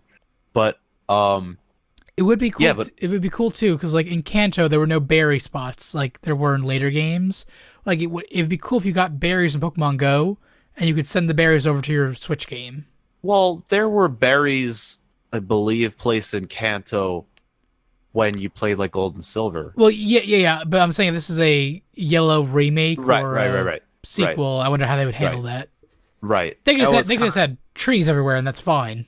right, which I think is very easy to do. Yeah. But I mean, also, then people come up with these theories, which I even was telling you we were talking about, where it's like maybe they go to Johto after as like a reversal of like Gold and Silver. I So would I've be heard so actually, happy. I heard some other people say that too, and I was like, hey, but also it's confirmed that Pokemon will follow you at least to some extent. At So the very least, your Eevee and your Pikachu. correct. Which then there's that whole leak screenshot that people saw and dismissed it. I dismissed it. Of Like the looking at it, was like the Lapras. kind of like blurry, but on a Lapras, and it was like that just looks like Sun and Moon graphics, and it just looks like a Lapras. It's like whatever. But then if you look closer, that's actually Eevee on the head of the trainer, Yep. and it's like whoa. And then they've had this Project Eevee special account from Nintendo for a while now, since like the beginning of the year, Yep. pushing random Eevee stuff. Eevee dressed up like the Pikachu's dressed up in Japan, walking around and doing stuff. And all these random little things, like that picture from Masuda or whoever it was that showed a picture of like a Pokeball and had Pikachu and Eevee on the floor. No one thought of anything because like whatever, just plush it on the floor. But like, wait a second, like it's that kind of thing. It's like really clever, and I don't think it's all just coincidence anymore. I really don't think so either. It seems very Right. real. So it's pretty crazy, and and I've heard then a lot of people are saying the battle system should be the same. A lot of the stuff should be the same. Like, it looks like they're using similar. If they mess with any of those core they're gonna use a mechanics, similar engine. So like, I just don't know how they're gonna mess with too many mechanics. If it's similar looking engine, if we saw like a true kind of screenshot. Because then I was hearing theories of kind of like how Pokemon games have evolved over the years, where it's like the first Pokemon game that comes out on a new system, generally, well, it's been a handheld system, but and usually they start off a new gen with a new the console. new gen has no, not the new gen thing, like new console, like handheld, whatever, has the same kind of look generally to the former one. Like the last Pokemon game on, like, let's say Game Boy Advance was a similar style on the DS, but then the second game on the DS was more. That doesn't make sense. The last game on the Game Boy Advance was Fire Red Leaf Green, and then we got Diamond and Pearl. Right, that was relatively similar, but then you go to the next game on there was Black and White. Black and White looked radically different. Well, yeah, but Black and White, we've talked before, it should have been held off for the next console, I think, because they tried to do... Sure. But people were saying that. I'm like, I get it. But I also just think they want to just put it on the Switch, so they're not going too crazy, and I think that's fine. I like the way the Game Explain talked about it. They said they wanted to like test the waters with the Switch, and this is a good way of doing it. It's catering to nostalgia. Well, it's right, that's taking, what I'm saying. It's taking the Sun and Moon engine and just upping it a little bit. Mm-hmm. And like, this is great. Get like people want a Pokemon game on Switch, give them this, and then work on the next gen. Well, to be right. Yeah. Right, because then the next gen can have a whole different look to it. Yeah, and completely actually be different. something. But they still got to spend the time and effort to make this thing work. But I think it should be pretty good, actually. Like, I'm pretty excited. I didn't think I was going to be excited when I heard not Gen 8. And the more I read into it, I'm like, you know what? I still really want this thing. It's grown on me a lot, too. When I first heard it, I was very against it, but now like I'm more on board. Especially if it's going to be more of like a sequel. Yes. Because that really changes up the formula. I don't want to have to do the same exact pattern as Pokemon Yellow again. Though I thought it would have been cool if it was that kind of style, but at least they changed up the routes. Mm-hmm. But if you do that, plus like make it in the future, have different gym leaders, do what, like, I have no idea. Well, it's funny if it is in the future, because we see Kanto in Gen 2. Like when you go back to Kanto after Johto, it is slightly different. Yeah, like they've added like the train and things are closed down. Cinnabar Island is completely gone because it got burned down. Like, so things are pretty different. And then if they go even further with that, what could that mean for like? They could add a whole shit to Kanto. Well, right. That's why I'm almost hoping it's kind of like Black 2 and White 2, because yes. That really changed the layout. They had different gym leaders. They had new areas. Like, that would be crazy to put that in Kanto, because it's true. You bring back the nostalgia kind of people, the Gen 1ers, as people say. You bring back, well, not bring back, but you bring in some of those Pokemon Go people, because maybe they're like, hey, that was fun on the phone. Now I'll play this. And then you bring in the people that just play all these Pokemon games because they're like, this is brand new. I love this. And you kind of appease everyone. Dude, imagine if you go back to the Elite Four, instead of Bruno, it's Brock, Instead of Lorelei, it's Misty. You have Koga in there because Koga was the Elite Four back in Gen 2. And then, like, Sabrina instead of Agatha. Like, they've all gone to the point of Elite Four now. So then you have completely new gym leaders that are all of Kanto. And then you have Iris as the dragon, the Lance. But, yeah, no, like, that would be really cool. They have, like, so many options here. And I'm just hoping they don't screw it up. And the fact that in Sun and Moon and Ultra Sun, Ultra Moon, Lily and Gladion both go to Kanto. Right. No, I mean, that was like such a setup. I mean, we were talking about that for possibly like a Z version because well, that seemed like some whole a Z version. Well, yeah. Stars. But no. Initially, like way before that. Well, it was X, Y, and Z and then Sun, Moon, Stars. Well, yeah, but I mean, like... Oh, you're talking about her going to Kalos instead of Kanto? No, weren't we talking about for even Z for Kanto? Because... what was it? There was some item. Oh, yeah. Was it an X and Y with that mysterious little... It was the mysterious souvenir, the totem, and that was that was the Tapu Koko totem from Sun and Moon. It was a hint at that was. Yeah, it was a hint of the next gen. Okay. So it's almost like, you know, now with Sun and Moon hinting so much at Kanto, you know, we should have expected this all along. Yeah. They would go back there. And to see them as, like, maybe they are your rivals in this game. That'd be amazing. That would be really cool. I heard someone talk about, so, like, we have, like, Alolan forms of Kanto Pokemon. They've been added now to Pokemon Go. And people are like, that's weird. They didn't even add Gen 4, but they added those for Pokemon Go. Yeah. Like, interesting. But someone said imagine Kanto forms to Alolan Pokemon. Yes, I heard about that. Like, that would be... That would be very interesting. Amazing.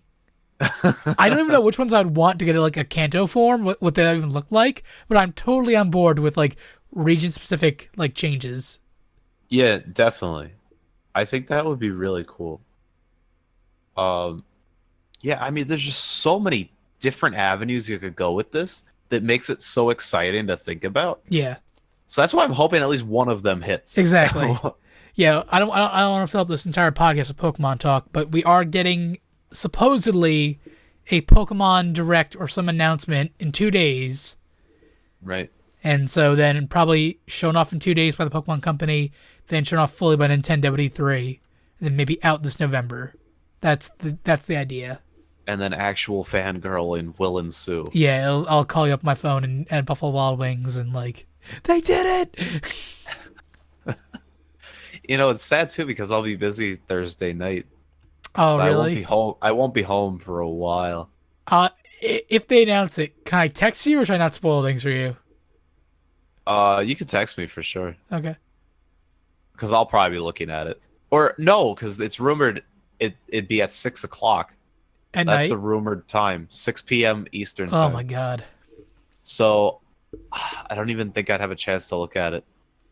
But you could text me. Don't reveal too much, but just tell me like they did it. It's or Pokemon. Like It's Pokemon Rainbow. It's every gen. You go to every place. They can't do that, or else that's the last game. I swear. That has to be the last game they ever make. Like, can you imagine if that's what they're actually doing? This is a game where you go to every region, but like they've only shown off Kanto so far, so everyone thinks, oh yeah, it's just Kanto. Yeah, that'd be insane. And no one would ever want to buy another one because then it's like what you go from like 80 badges or something stupid to like do it. No, not even to 8 to be trials. Oh god, no! Give me badges. I like the trial thing, but I'm done with it. Yeah, I want a collecting aspect. I want my little badge case. Dude, I love Sun and Moon. Ultra Sun, Ultra Moon made me hate like everything about it. Yeah, it was just like I don't care enough about trials. Though it was kind of cool in Ultra Sun, Ultra Moon to kind of get the totem Pokemon. Yeah, I guess. The surfing thing was pretty lame. Yeah. The story was awful. Lame. The story was awful. The addition to the story was pathetic. The dimension area that they added with the little city thing had nothing to it. Yep, nothing to it. You couldn't even go inside the houses. It was just a straight path up to Ultra Necrozma. The Necrozma in that game felt like no challenge when you actually had to fight him to catch him. There he was just sitting there. That part, yeah. The one battle though, he was pretty strong. Oh yeah, because he was like in the golden form. Oh thing. my god, yeah. That was actually tough. I just hate that you can't keep him in that form. Like I hate forms that are only there when the Pokemon's attacking. Right. Like I can't keep like Ultra Necrozma in my like PC. Yeah.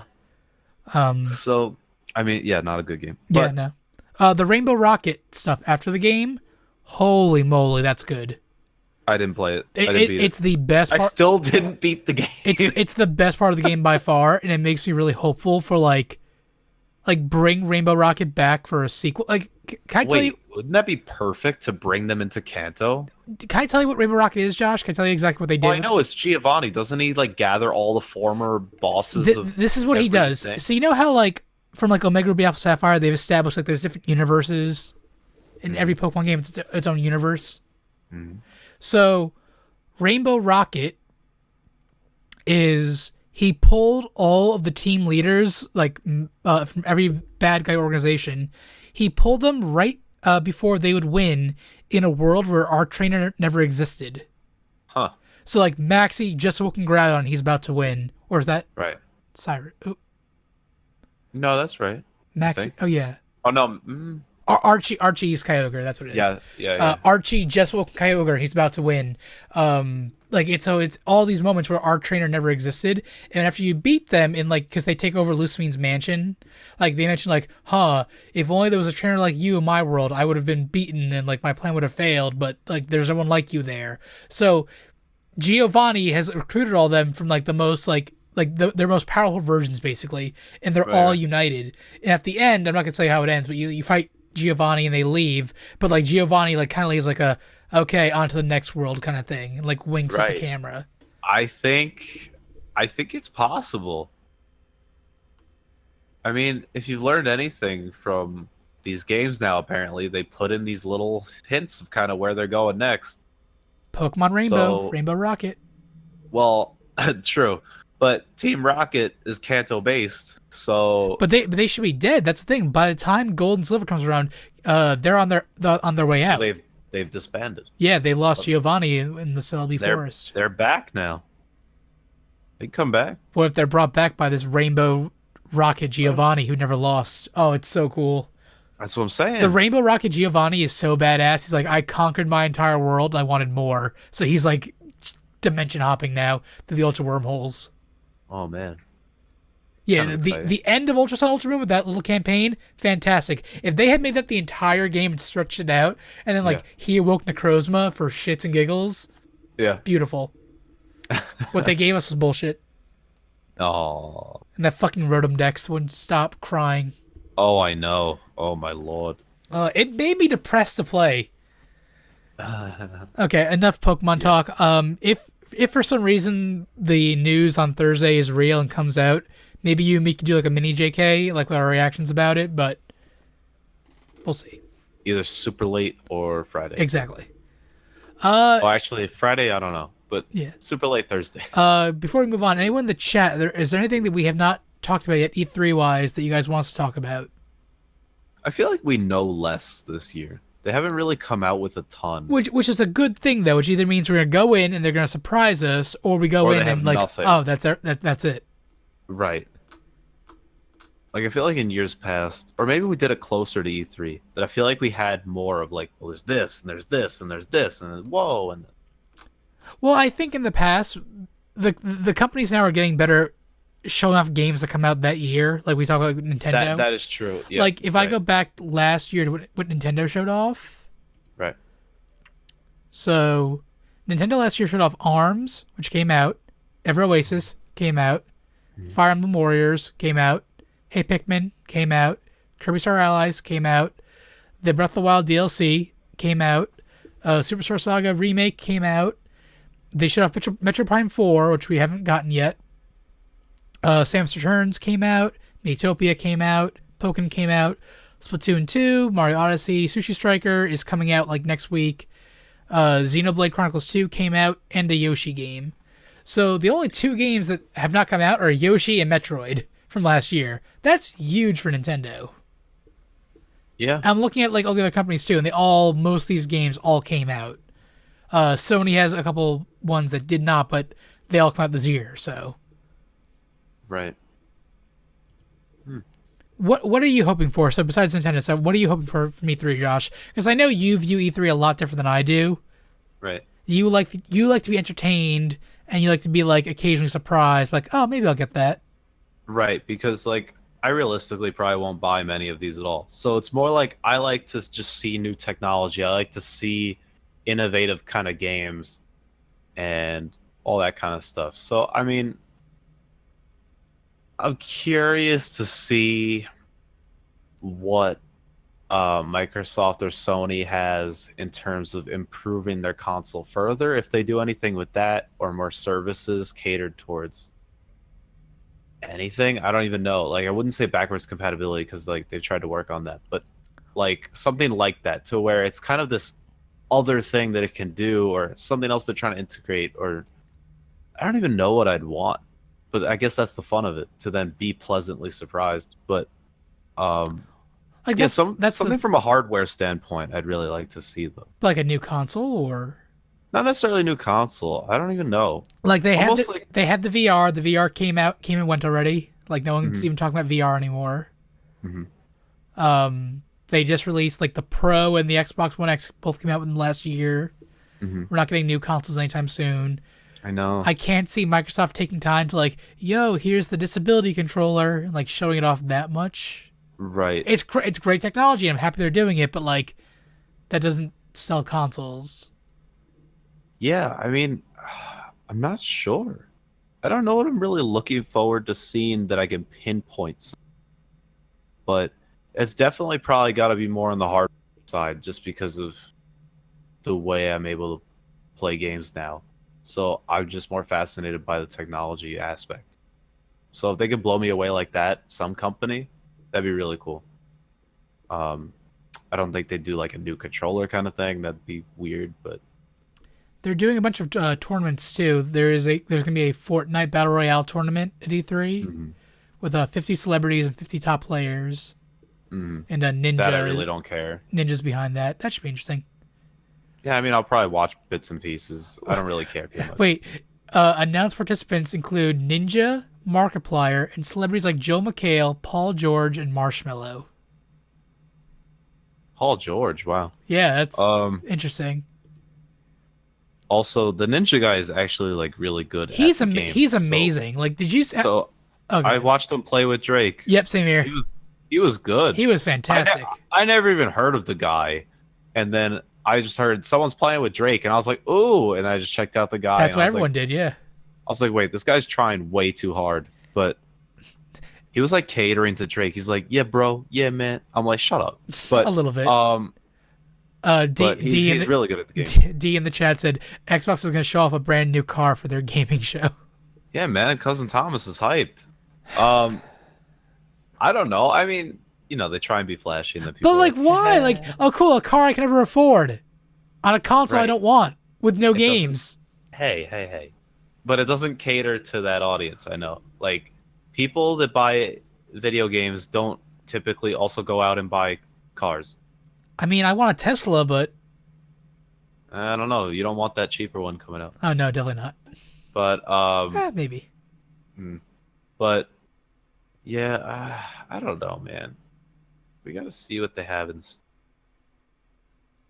But I'm telling you, overall though, I'm definitely looking forward to Twitch chat. Twitch chat is the greatest thing during E3 because every new game that gets revealed, it's always rip something else. Like basically something else is dead now. This game is replacing it. You love it's that. just- You love that mob troll mentality. Like when they showed off Steep, I remember like 2 years ago, whatever. People said "rip snowboard kids," and I was like, that is the funniest thing. Like, oh, it was just some of these people are just so troll, and then everyone just keeps doing the copy pasta. It's hilarious. Oh, I mean, I like that to a degree, but like, It's like what we said before with the battle royale games. It's what you make of them. Like if you're like in a group and you're having fun with it, then anything becomes good. And like Right. the cringy press conferences, like EA's and Twitch chat has a blast with those things. yes, those are amazing. Like that's the thing. Like for me, like it's almost like I watch all this stuff like by myself or whatever usually. So Twitch chat comforts me with their absolute trolling. Like I read that all the time. I'm sitting there reading that off to the side while things going. I pay more attention to the chat almost half the time. It's great. Because if it's a game I don't care about anyway, I'm just curious what people have to say. But I don't know. Is there any game you want from any of the other studios you can think of at all? Like anything you can think of? Animal Crossing from Nintendo. That's Nintendo. I said other studios. Animal Crossing from Nintendo. Like, would you want a new Halo game? No. Would you want a new Assassin's Creed? No. Also, hello, Mr. Slayer. Thank you. Team Josh, run fighting! Yeah, I don't know. It's weird. I mean, the lack of games that I play, it's like, wow, I don't even want anything else. Because, like, they don't show off League of Legends there, because League is its own thing. Yeah, League doesn't need it. Yeah, they really don't. Blizzard never shows anything off either. Hearthstone's never a thing. Yeah, Blizzard doesn't do anything. And all those not makeshift, what is it, bootleg kind of copycat Hearthstone games, those have not really taken off. Yeah, I can't think of a single one. Well, wasn't like Gwent one they were trying to do from Gwen is from The Witcher 3. Yeah. They did the Elder Scrolls Online Legends, whatever. I tried both of those, and both of those I thought were horrendous. And I said, well, back to Hearthstone. I'll stick to my PCTGO Online. See, I finally redeemed all those codes I had. I had over 500 codes apparently. Yeah, there you go. I gotta actually open the packs. I haven't opened the packs. I just have them all redeemed on my account now. Oh, you should play some nice music, sing along, just open a bunch of packs. That's exactly what I was gonna. Like I was like one night where I don't care to stream or like pay attention. Yeah. I'm just gonna do that. Yep. Man. Official port of Halo Online, Fallout 3 or 4 for the Switch. That'd be interesting because they did put Skyrim on the Switch. I could totally see Fallout 4 on the Switch. I could see that. Yeah, that could be a thing. Official port of Halo Online I forget Halo Online. Is that like that one they tried like for like a month and then got rid of? You mean like Halo Breach or whatever?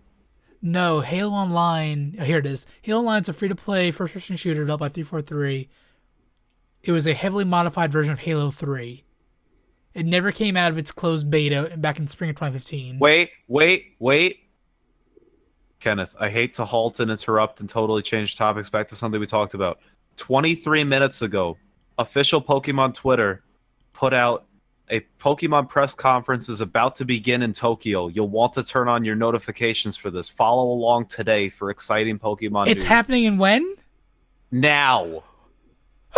wait. They literally put that out 20 minutes ago. Yes. And they said it's about to begin in Tokyo. 20 minutes ago. Holy mother! Wait.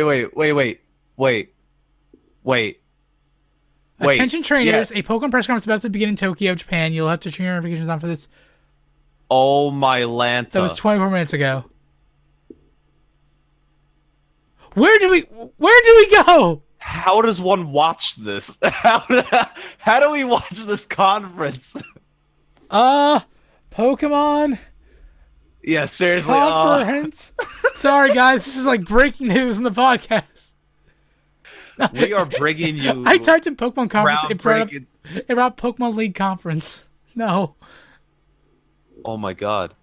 Apparently Pokemon news. Slayer and me and Josh are little girls. So. I am Scott White. The event is not being live streamed, but it will be covered by at Pokemon. So we see. Oh my god. Yeah, the conference is being held. There's no live stream as far as we're aware. Stay tuned. Is about to begin, so news may land as early as 6 p.m. Pacific, 9 p.m. Eastern. 2 minutes. as early as that. Okay, we'll keep this page open and refreshing. Let's keep talking. People in the chat, give us more E3 stuff to talk about. What should we talk about E3? Oh my God, But, Kenneth. Guys, calm us down. Give us Kenneth. more. Josh, give us more. Kenneth. Give us E3 topics.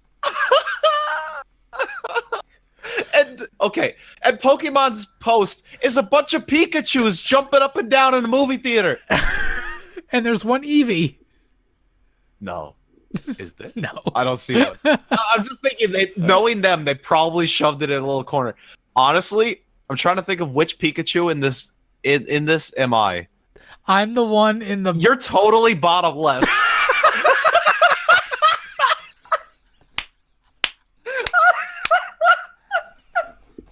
I was gonna say... I was gonna say bottom right, but you're also right. Oh my God. Honestly, same concept. It's just the left one's just funnier. Oh my God. Oh. Too funny. You're the one all the way in the background. That's honestly so true. It's me sitting there in the back like, I don't want to care about this, but yes, I do care. Yes. Like arms not particularly raised, but like clearly jumping up and down excited. Yes. Oh my God. So wait, D, Slayer, Thomas, what do you guys want from E3? What are you guys hoping for E3? It is now 9 o'clock. I know, calm down. What people in the chat, what do you guys want from E3? Calm down. I swear to God, I'll turn this podcast around.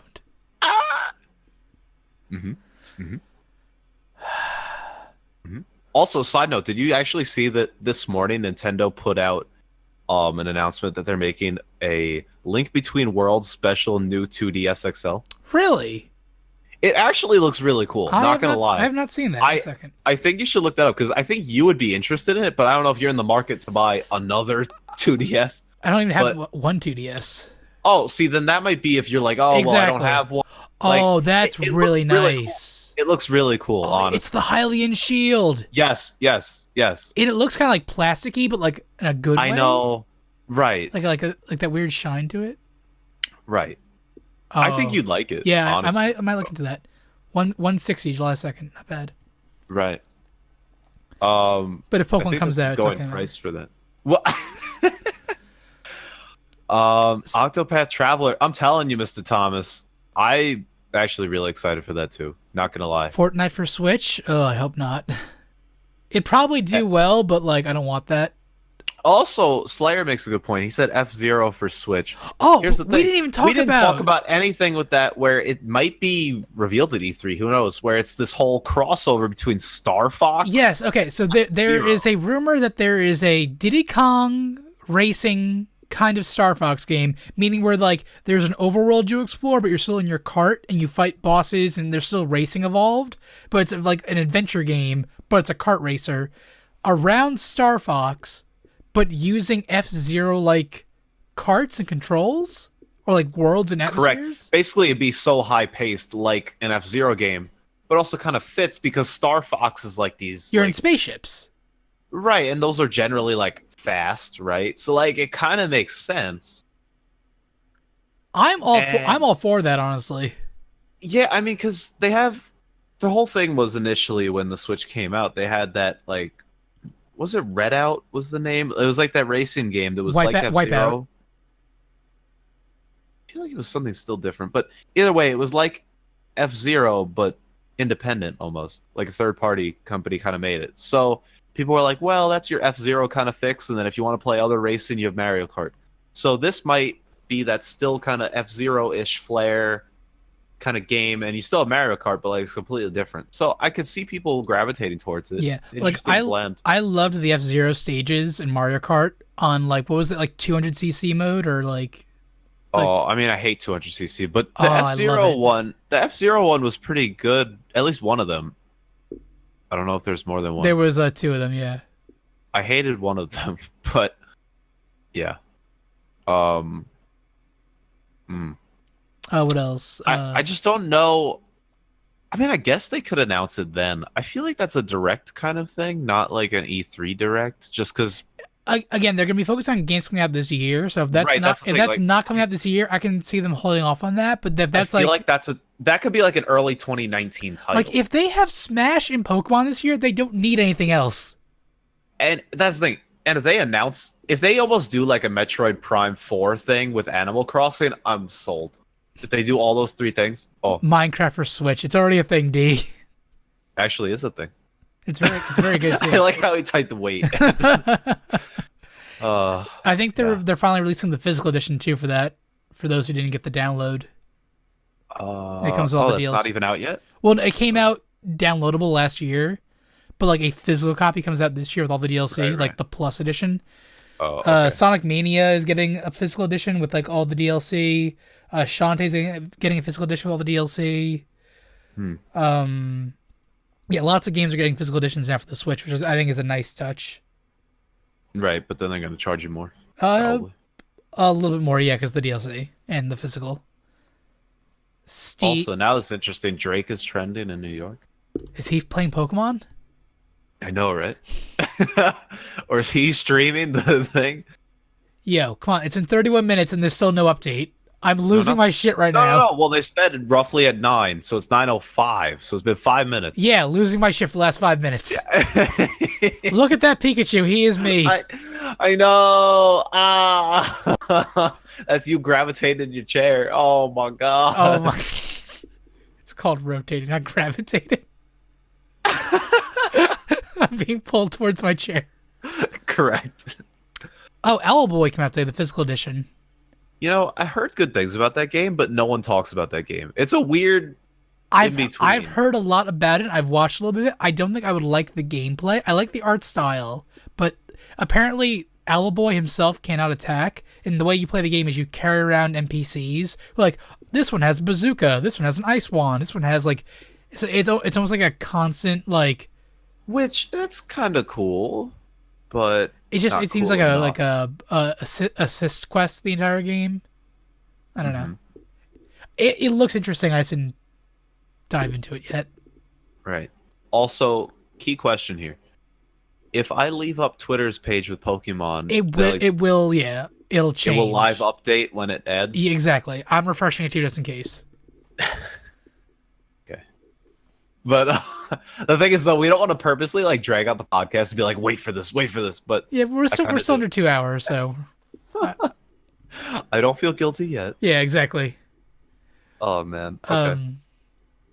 Anything else? I think we're reaching the end of the E3 talk. Is there anything else we're missing, guys, in the chat?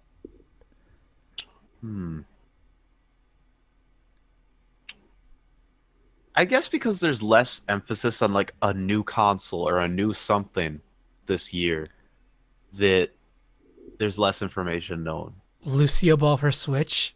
I mean, if they could bring Overwatch to Switch, I'd play it. I'm not gonna deny that. I bought the frickin' Mercy skin. I love Overwatch more than anything else, so. You bought a skin. Yeah, they did a special I skin. mean, I can't talk, but yeah. No, they did a special skin for breast cancer awareness, and it's a pink. Oh, okay. It's a pink Mercy, since she's like the doctor and the healer, and it's a skin where you actually had to pay like US dollars, and the money went to breast cancer. All the money, like every single cent, went to breast cancer research.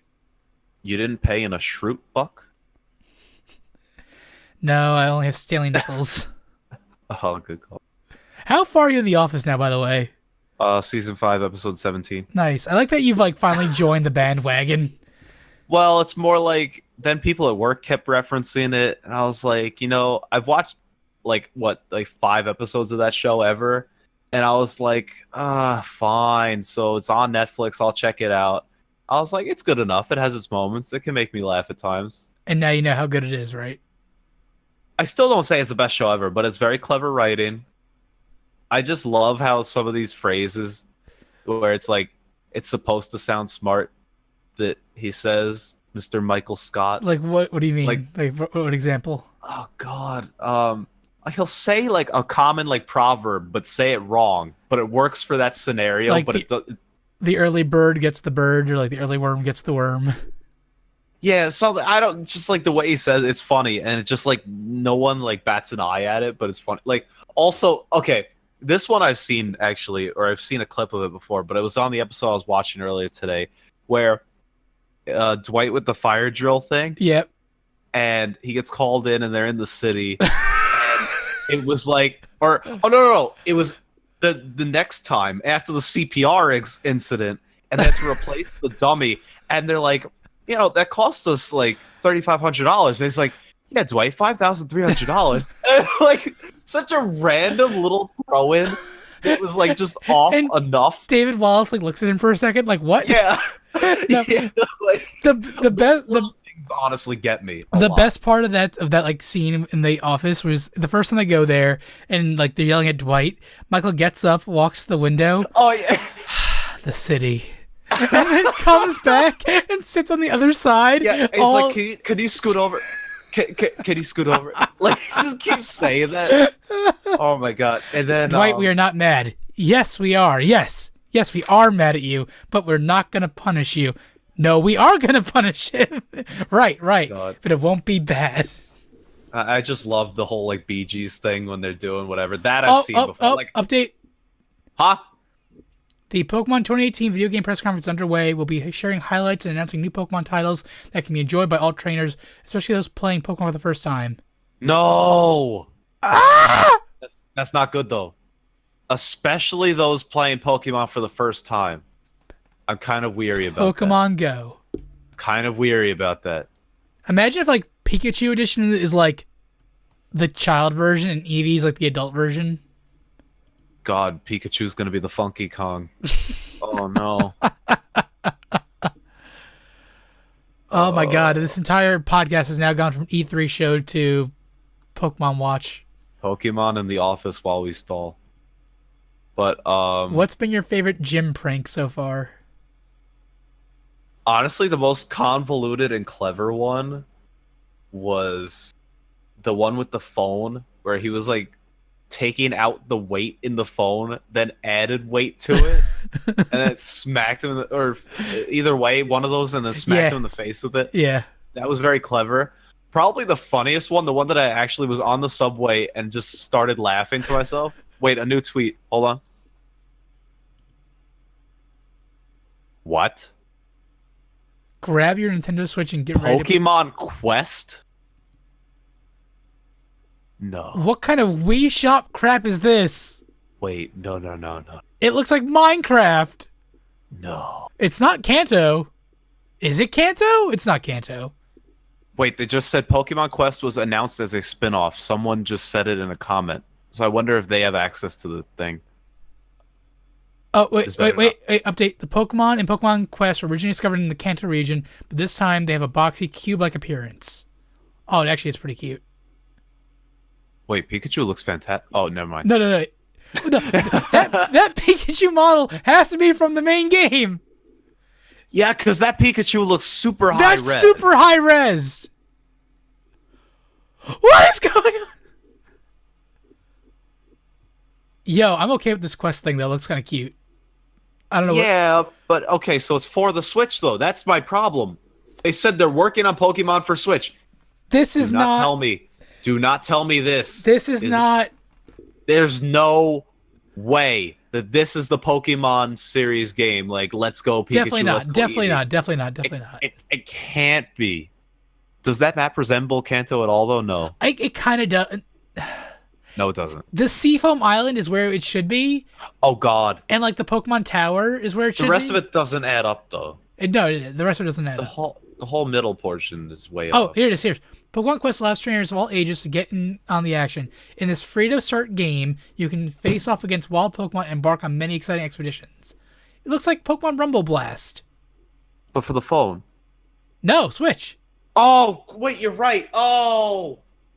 Yeah. I mean, it looks cute. Honestly, it's cool looking because it's like you see it reminds me of League and stuff, or like, I guess I don't know how they do it anymore in Overwatch. Detective with the cooldowns. Switch port? It better no, not. like the cooldowns with the it fades the square. Yeah.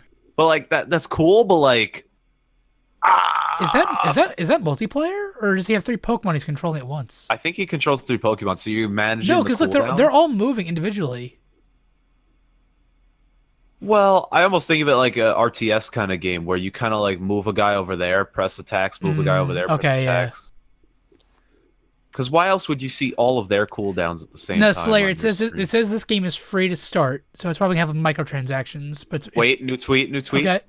You get to decide which characteristics. So you basically can customize your Pokemon to be like you want them. See, Like this is okay. I don't mind this. this is fine as long as we still get an actual game. Yeah. Come on, Because Pokemon. it is interesting. You can equip them with stuff, and it gives them attack. I'm This one going says back to that HP high-risk upon Pikachu. recovery. Look at that high-res Pikachu. No, that looks fantastic. It looks. I feel like when it Too good to changes be into its true. block form, it's like, wait, what? Yeah, seriously. What the fuck is this? Oh my god. It annoys me too because Pokemon's not like watching this conference and like, oh, this is new to us too. Like this is all like pre-planned. Oh, new thing. 4 seconds ago. It takes place on Tumble Cube Island, known to be filled with hidden treasures and special items. It's a Tumbleseed spin-off. Wait. Right. But also, interesting, special items. I'm just wondering, If can you can this transfer transfer them. to... But they're both for the Switch. Like, if this was a phone game, this would make 100% sense. Well, no, if the next game is a Switch game, it makes sense to switch to the Switch. Well, then it's almost like a Pokemon Bank style. Well, do you remember that Dream Radar game? Oh, right. Okay. Yeah. You're right. Tumble Cube. Pikachu's reactions, every fan's reaction to this game. No. Yeah, the what the fuck look he gives? Oh, in the cube form. Yes. Oh, I thought you meant the jumping Pikachus. I was like, no. No. Oh my. Tumble Cube Island. Which is known to be filled with hidden treasures and special items. So the top comment right now. Every tweet gets worse. that is the comment. And then someone also posted below that you can tumble my cube. Were these tweets being posted? This is on Pokemon's Twitter feed. On so Pokemon's official Twitter account. Twitter.com/Pokemon. I'll post it in the Twitch chat for you guys here. But Kenneth, I gotta tell you, so I was saying the funniest thing from The Office that Jim did, where I was literally laughing for a second on the subway, was where he did the Christmas wrapping of his entire thing. Yes. He's like, I could unwrap this in 5 minutes or whatever. He's like, I don't think you can. Puts the thing down, it all just collapses. He falls on the floor. Oh, I actually thought that was so funny. New update. With a team of up to 3 Pokemon, you can explore the secrets of Tumblecube Island, battle wild Pokemon, gather treasure, and even befriend new Pokemon. If you have the right ingredients, that is. Pokemon Quest puts the power in your hands. Yeah, so you create a team of 3. So that confirms that part of it. Yo, they dancing. Look at that. They happy. Yeah. I wonder if they're going to do like Mario Baseball where there's like, oh, they work well together. Probably. Because you see... Wait, yeah. Because, like, wait. Look, you see how there's 22-30 and then 24-24? Yes. Like, that's almost like a combined power thing or Or something? how much power you can have on a team, maybe? Like, look at the bottom. Oh. The Lapras is like 1. Magikarp is 1.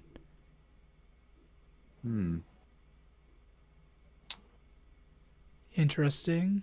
Or is that just how many of those you have? Oh. Maybe, because Oh, Lapras... no, it's level. It's level. Because you see Pidgey is level 15. Gotcha. Corresponds with Gotcha. the 15 there. So Lapras is level 1. But probably to increase levels is by defeating more Pokemon or something or whatever. So if you just don't use them, they're level 1. Slayer had Pokemon blocked on Twitter. I was so pissed at X and Y and never unblocked them. Hey, man. Why didn't you like X and Y? was a good game. X and Y was great. Doing The nothing else. post game left a little bit to be desired, but Correct. like they never Oh. did anything with that power plant. One of my favorite games, though. Yep. Thought they were trash. trash. Oh. Wow. You were part of the minority, my friend. Slayer, think. which Pokemon games do you like then? If you say black and white, Ken will lose it. It's not always black and white. Wait, oh, so you listened to that new intro, right? Oh my god. Thank you. Trash. I also, isn't the music too high for that song? Like, you can't hear them. Yep. You can't hear them say anything. Which, maybe that's better. Tapu But Koko, I just, Tapu Fini, Tapu Bulu, Tapu... oh my god, horrible. I hope they got fired. Whoever created, like, not necessarily people that sung it because they just got paid to sing it, but like, whoever wrote that should be fired. Just bring back the dance. Just sing a song. I don't. Just replay any old theme. Correct. Oh my god, it's been 2 minutes since the last one. Update already. I'm dying, Ken. I'm dying. I'm dying too, okay? I'm dying. I didn't expect this to happen. Me neither. I read all the stuff today that it was supposed to be Thursday. Everyone said Thursday. Honestly, if this is the way it's rolling tonight, though, it still might be Thursday. If this ends, like, tune back in on Thursday for a live direct. Which I'll at least be happy that they confirm it's Thursday. I just want footage. I want footage.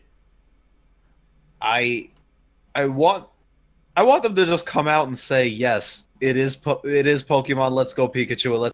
I'll even be happy with Out today. Download from the eShop. Wait, really? No, imagine if it said that.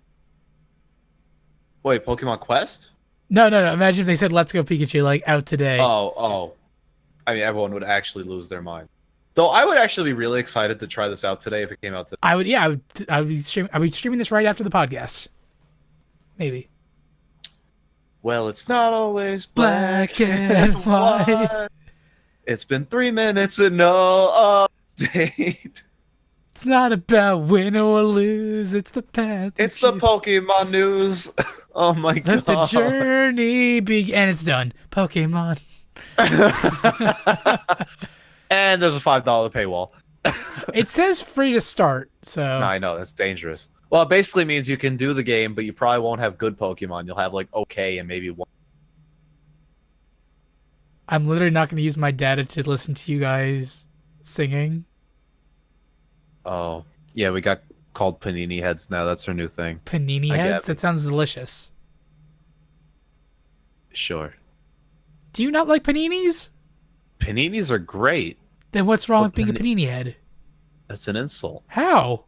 From Gordon Ramsay. He called some little kid, I think, a panini head.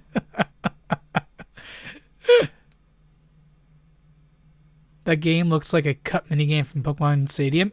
It really does. It looks like Pokemon Rumble Blast. It's Pokemon Rumble. With like... It's like new age Pokemon Rumble. Yeah, it's like, use Minecraft graphics. Kids love pixels. Honestly, yeah. But they also added, I think, cooler features so far than Rumble. It looks cute.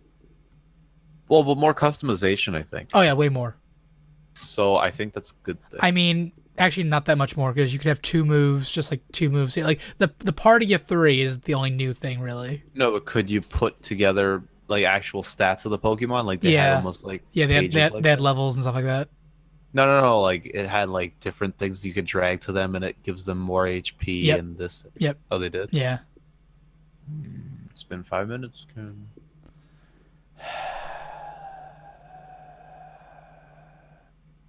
I hate everything you are and who you choose to be.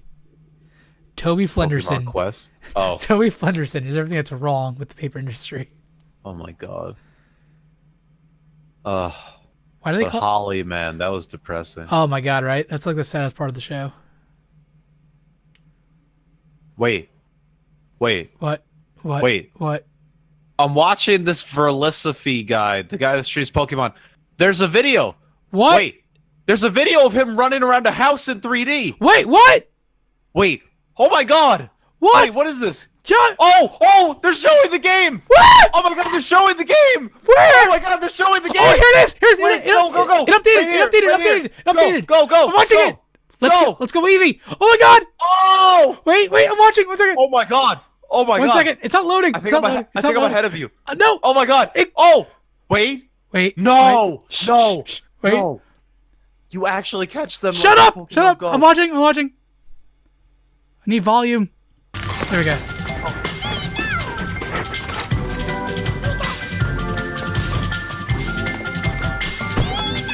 November 16th.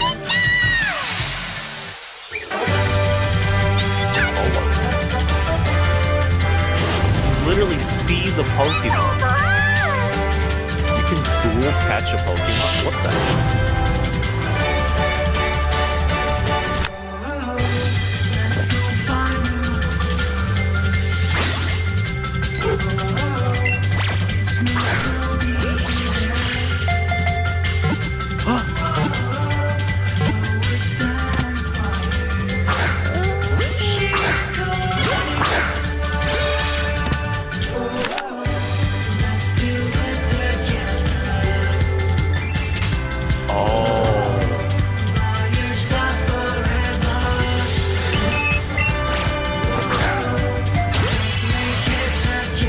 Wait, the man paused the video?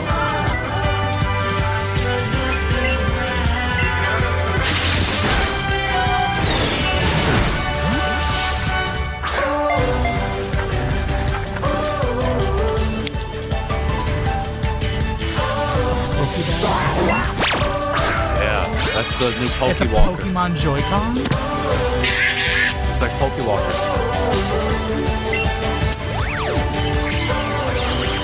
Oh. Oh. It talks? That's the Pokemon Go integration.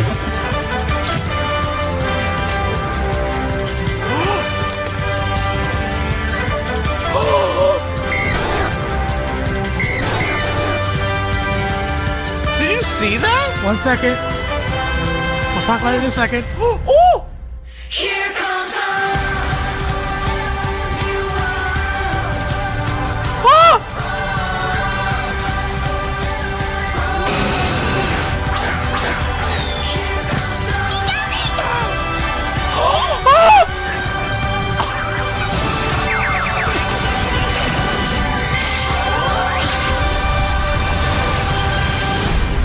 Oh!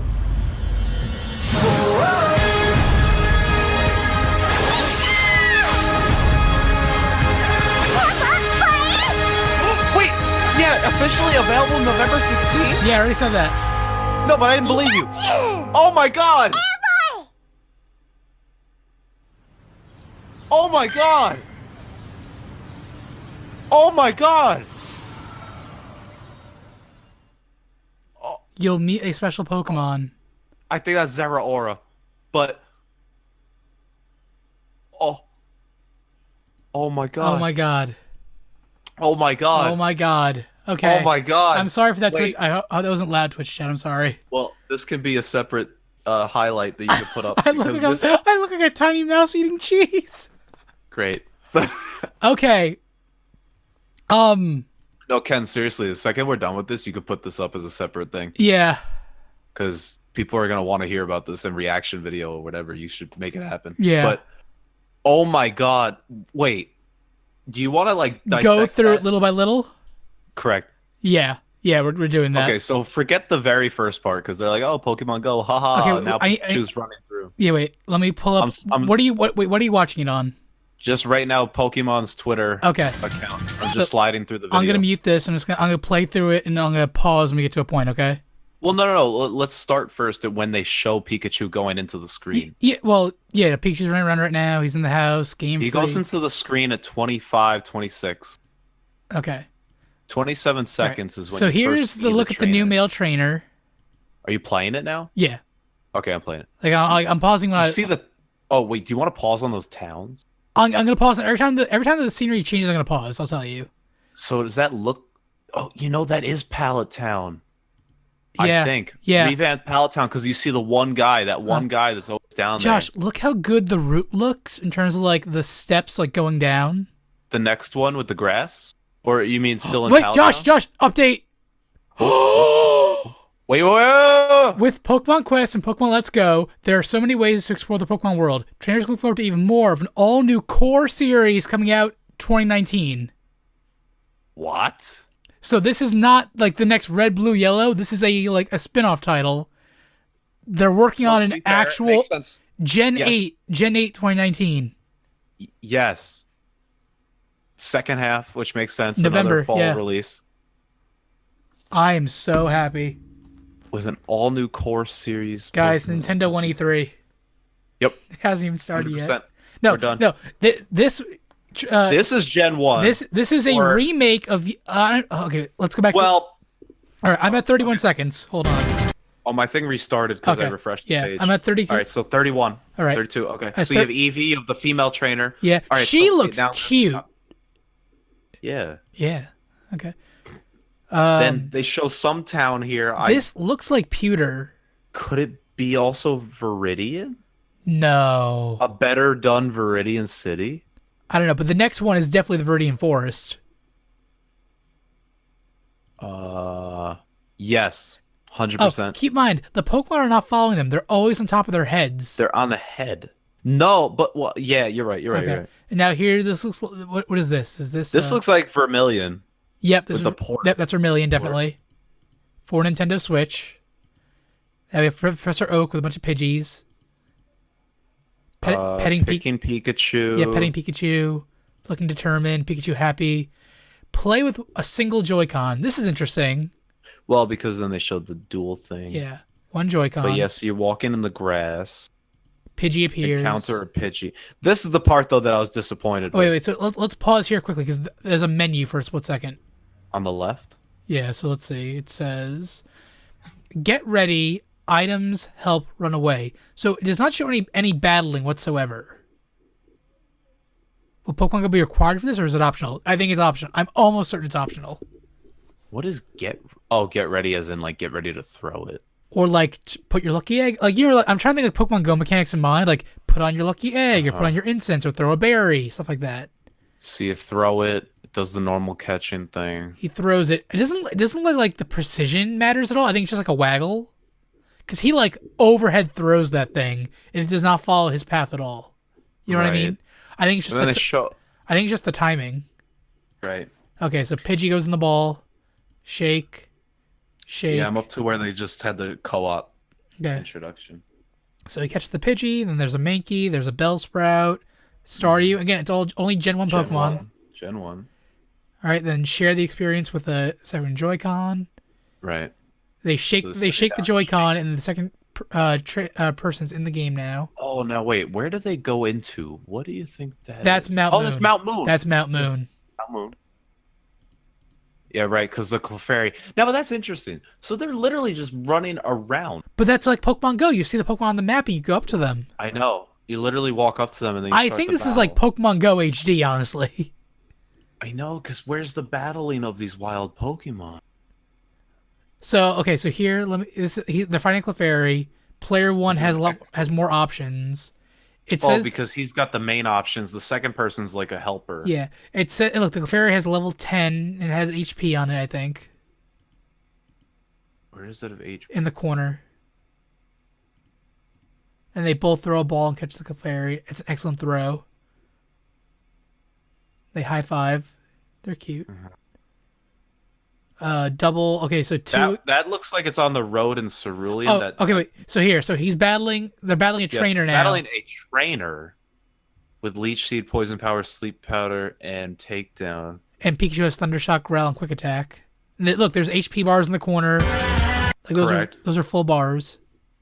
This looks like Pokemon Stadium kind of. Yeah, battling. But the battling looks good. It looks fine. He takes down the Now they're Venonat. showing the Pokeball accessory. This thing looks cool. It is very interesting. So he turns on the Pokeball. It like acts as a new controller. It acts as a Joy-Con kind of.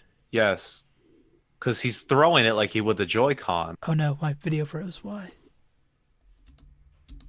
Crap. Yeah, actually, it selects the thing. Oh, 1 second. My video stopped working. Sure. All right. He catches a Psyduck. And then he catches the Pokemon. He goes in the Pokeball. He's like flipping through the menu.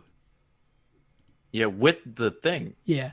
And then it's asking, do you want to take the Pikachu with you? The Pikachu goes into the ball. Let's take Pikachu for a stroll. It then, like... It makes sounds, and like she's rocking it. And it's like...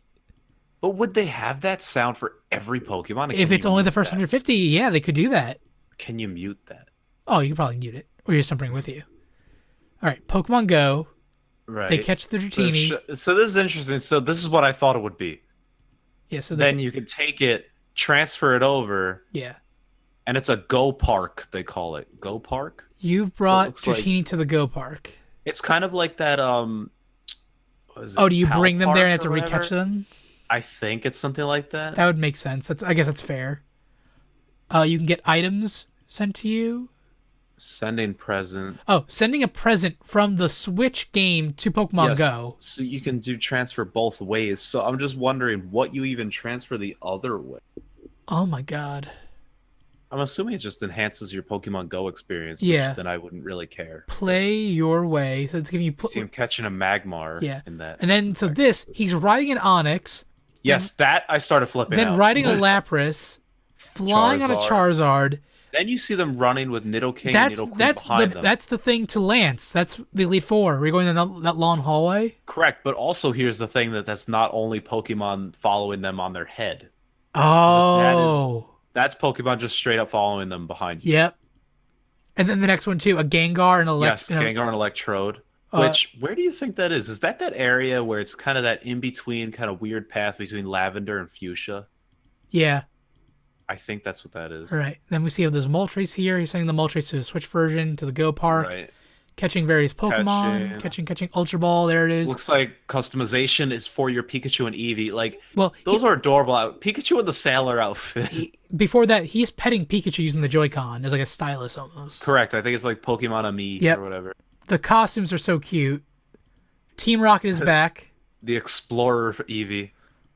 Yeah, so Team Rocket. Using Swift, using Dragonite, using Fighting, using Magikarp. Magikarp just jumped off the world and back onto the world. I'm just wondering, that's almost like a seismic toss looking move. So the real Gen 8's coming in 2019. This is like to hold us over. Well, this is not Gen 8, so it's not like this one's fake Gen 8. No, but like I bet they're trying Gen 8 is coming late 2019. Okay, Mewtwo battle. Golem with self-destruct. And then he's battling Mewtwo. Your first adventure. Pikachu jumps back out of the TV. In a new style. Eevee jumps out of the TV. They run off together. Pokemon Let's Go Pikachu. Pokemon Let's Go Eevee. And their tails are the exclamation points. And then at the very end here, it said you received your present in Pokemon Go. Meet a special Pokemon. That has to be like Zeraora, the one that was just announced, because I don't know when else it could come out. That honestly. Or the first Gen 8 Pokemon. Maybe? And those covers, those games look adorable. Yes. I'm buying them both. Fuck. I mean, okay, I was already going to buy both. We've had 3 more tweets since we started doing this. Ooh. Pokemon Let's Go Pikachu and Let's Go Eevee are based on Pokemon Yellow, which is first introduced in 1998. Pikachu or Eevee, which will set out your journey with, depending on your title you choose. Pikachu or Eevee will be with you wherever you go, either hanging on your shoulder or riding on your head. Interesting. So like if you want like a Pokemon following you, Pikachu will still be with you. Maybe. Well, let's go back to that. With the Nintendo Switch, you can swing your Joy-Con to toss a Pokeball and catch the wild Pokemon that appear before you. If the way it works is you battle a Pokemon to knock them out, and then you throw the Pokeball, and that doesn't look like it. It's not about the arc that you throw; it's about the timing to get like the perfect circle. Mm-hmm. I'm okay with that because then it makes like catching actually more than just like a please work, please work, please work, please work. Well, I'm just hoping that you can still battle them. I think you can. There's been nothing to show me that you can battle wild Pokemon. They only showed us battling trainers. Wait, new tweet. Oh, they're just saying you can do co-op. Are we gonna co-op, Joshy? Is it online co-op or local co-op? It looked like local because they sat down together on the couch and they caught things together for the main player. Like, so that's not a... Like, that wouldn't make sense then. Like, if we were to play over the internet, like, that doesn't work.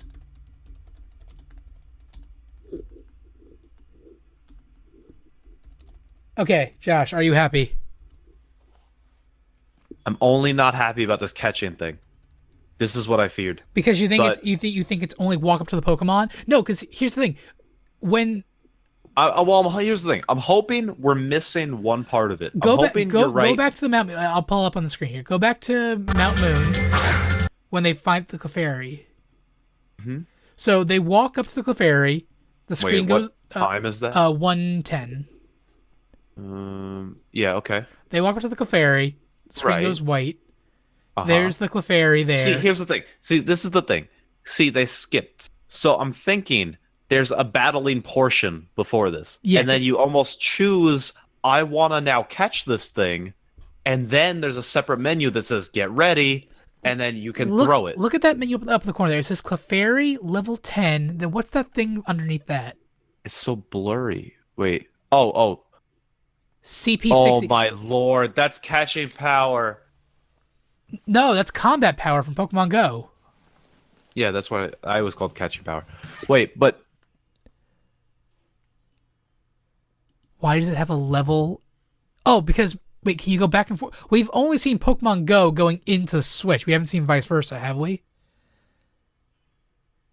so they're trying to say now if you take this one over to Pokemon Go, it's CP of 90 or whatever it's. I think so, yeah. But does that then also kind of do like a makeshift IV calculator? Maybe. Because then it's like this one has good IVs, meaning it's technically stronger, so this is CP 90 as opposed to CP 80. I mean, then you'd still have to go in and check. I'm just praying that you don't like lose stats here. Like, are they simplifying it? I think this is the simplified version to get everyone back into Pokemon. But are you then losing all the stats and intricate things that go into it? I think so. Like, just straight up losing it. Maybe simplify. Like, you know because how like Pokemon Go has like EVs and IVs and all that. they technically have IVs. There's no EVs. Yeah, technically. But Yeah, it's another Gen 1 experience. It's going to be the original 150. Oop, new tweet. You can use the Pokeball Plus as a Joy-Con in Pokemon Let's Go. Good things may happen if you place one of your favorite Pokemon in the device and walk around with it in the real world. You'll be able to connect to Pokemon Go as well. That I'm assuming is kind of like a The Pokewalker where you yeah. could get certain items or you could get certain whatever. I think I'm probably gonna get that Pokeball Plus thing. Oh, I know. You know I am. I know. It looks cool. Honestly, this looks pretty good too. Like if Gen 8 like Uses this style. or no, or at least like is better than this, because again, this is, you can tell this is like an up-res Sun and Moon kind of thing, or even like an up-res. It almost looks like an No. up-res X and Y, because the trainers are kind of shortish. Right. But the graphics are totally different. Oh yeah. But it's like it's funny too. Like we're looking at this, like we can tell where these areas are. So like they still like made it familiar. Mm-hmm. I'm just really hoping that they're not showing the part where you battle a wild Pokemon. Because they're always showing running into a Pokemon and then catching them. Like they just showed Psyduck I was just looking at. Same thing. Walked up to him and then they started throwing the Pokeball. If you don't battle wild Pokemon, how do you even gain experience? Just trainer battles? Like, that limits how you even raise these things. Like, they can't complete... Like, as it is, from the Gen 1 games, they transfer them to, like, Gen 7 games. They added in stats and stuff. How do you then go from adding in the stats when you transfer to then transferring from Gen 7 to Gen... whatever this is, and you lose stats? It almost has to be an independent game then, if you're simplifying the stats. Like, can this even be completely independent? Is that a possibility? It might be only with Pokemon Go. It stays within the Pokemon Go universe. Like, if there's only original Pokemon, only whatever, no compatibility with anything else except for Pokemon Go, can you see that as a thing? Absolutely. And then we have to wait till next year to get an actual game that is Gen 8. A full Gen has 8. all the stats, has everything. Well, like honestly, we were talking about when last E3. No, here's the sad part. I'm not actually disappointed with that. Neither am I. We talked about last year during E3 when they announced the a new Pokemon game coming to the Switch and whatnot. Like we said, it was too early for Gen 8 then, and Correct. even right now, if it came out this year, it'd still be too early for Gen 8. If they need to take their sweet time, they're working on Gen 8 now, that means. Like, they said confidently, next year, 2019, will be your next gen game. Right, that is fair. But the thing is, though, there's still no confirmation of whether or not this is compatible with all the other main Pokemon games. I think this is only compatible. I think this is only compatible with Pokemon games that have the word "Go" in it. I actually agree with that. Partially because of the name, partially because they would have shown it off, I would have thought. Because wouldn't they be like, and bring your old Pokemon with you? That wasn't a thing. That wasn't a thing. No. So, and the CP thing, and just it almost has to be a standalone Pokemon game. Almost like, okay, you know how Pokemon Go came out, and then Pokemon Sun and Moon came out after? Yep. This is like the Switch's version of Pokemon Go. Yep. And then the real game is coming out after. They're banking on, hey, Pokemon Go was so fucking popular. So let's see if we can get everyone who played Pokemon Go to buy a Switch and buy our game. And then if you like that, play the actual one. Exactly. But it's just interesting then, if this is not compatible with anything else, I'm just wondering what the replay value is. I like what they said here. Game. With Pokemon Quest and Pokemon Let's Go, there are so many new ways to explore the world of Pokemon. Trainers can look forward to even more with an all-new core series. They say all-new core series, not spin-off. So they're saying this is not a core series. Implied, yes. All new core series Pokemon RPG title in development for the second half of 2019. I think Let's Go will be This is a spin-off. A spin-off. The only thing I'm thinking of now, though, is because Pokemon Go is up to the 3rd gen. Well, listen to this. Before you say that, new tweets. Oh, 2 new tweets, right. Pokemon originally discovered in the Kanto region that you've caught in Pokemon Go can be brought into this game. They actually specifically said Pokemon originally discovered in the Kanto region. So it's almost like, forget that we added Gen 2 or Gen 3 to Pokemon Go. Only those discovered in Kanto can be brought Which is fine, because that's when Pokemon Go is at its highest. That's probably most of my Pokemon anyway. Well, but like I'm just saying, that almost confirms that this is a Gen 1 game. Yeah. Did you see what just got retweeted by the account? Alola trainers, as excitement builds for Pokemon Let's Go Pikachu and Let's Go Eevee, coming in November to Nintendo Switch, Alolan Executor has arrived. For Pokemon Go. Yeah, so I'm going to go out and play that right now, so let's wrap this up. Oh my god. But, yeah, so... Let's Go Gen 2 and 3. I could see that too. If they do Pokemon Crystal, Let's Go... Actually, I could totally see that, actually, as... Like, almost, okay, if this replaced Mystery Dungeon, I would be the happiest person ever. Because I would actually buy this. I don't want to call this like baby's first Pokemon or like that, but it's like it's like if you only played Pokemon Go, this is great for you. Which is funny because you know how I said I was concerned when they said especially for the first time? I was like, I don't know how I feel about that when the announcement was like whatever. This is why, because it's 4 people playing it for the first time. I like this a lot. I like it. I wish there could be more, but I am also very satisfied with what we have. I think we'll see more at E3. The problem here... Okay, here's the one problem I have with this, though. The replay value for me goes down significantly with this game. We have no idea what the story is, what we're doing. Like, do you fight in Elite Four? Do you do... No. Forget about all that. Let's say you do all that. But with Pokemon, the post game is a lot of where it comes in, where you try and custom team. You can battle people again. You can battle online. You have an incentive to kind of almost create a Pokédex and whatever, because then you think about it now, we're in this mode of you can transfer to the next generation. You can trade them. If this doesn't have that same capability, are we going to lose interest faster? But if it's a spin-off, maybe that's fine. Here's the thing. I would say yes, but every time Pokemon Go does an event, I think this game will play along with the event. Is there any chance that this game... No, because it's getting physical release. I was going to say, if it had a chance to be updated like Pokemon Go. Nintendo's been doing DLC and updates every single week. Xenoblade Chronicles in the last 6 months has gotten over 20 updates or free DLC. I just don't see this being free.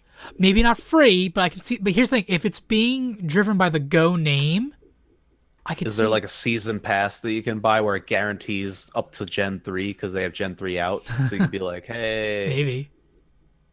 But yeah, that's the one thing that concerns me, the replay value. I just don't see it if you can't transfer it anywhere. But I think this would be a fantastic game to play through. I want to know what the Go Park is for. Like, I think if the Go Park is just I think that's only that Pal Park thing that they did with like Gen 4. yeah, okay, Because that's you fine. bring them there, and whether or not you recapture them, I'm not sure.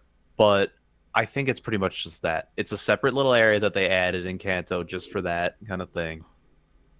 But I'm totally on board with this. Because also, honestly, that would get me to check out Pokemon Go again. Just to be like, what Pokemon did I have on here? I want to like transfer just to see what it turns up as, or Dude, like freaking whatever. just the other day was the community day for Pokemon Go. Right, I right, caught right. over 20 shiny Charmander. Right. I have shiny And then- Charizards and everything like now. Yeah, like it's kind of cool. Then if you could transfer that now into this game, so you can do whatever with that. Holy. Also, the Pokeball Plus thing looks kind of slick. It looks Not really gonna it looks lie. really slick. I don't know if I would have that like around like my No, like don't do it. not like on my belt loop or something like that. Don't wear it as a necklace either. I didn't even think of that. Oh my god. But it looks really cool. Like, I It can has see, an analog. It's like a nunchuck. right. It also has a strap on it Strap for the on, yeah. wrist. I could see if I was like, because sometimes I bring my backpack to work if I'm bringing like clothes to change it to work out. I can see myself throwing this in my backpack. Fucking, So when I run every night, I play Pokemon Go when I'm running every night. I'm just gonna fuck. Oh my god, this game is. Well, I feel like that would bounce a lot. Well, yeah, maybe. But But- allow me bounces anyway. So Hey. Oh, one new tweet. Oh, same exact thing. November 16th. Higher res picture. oh,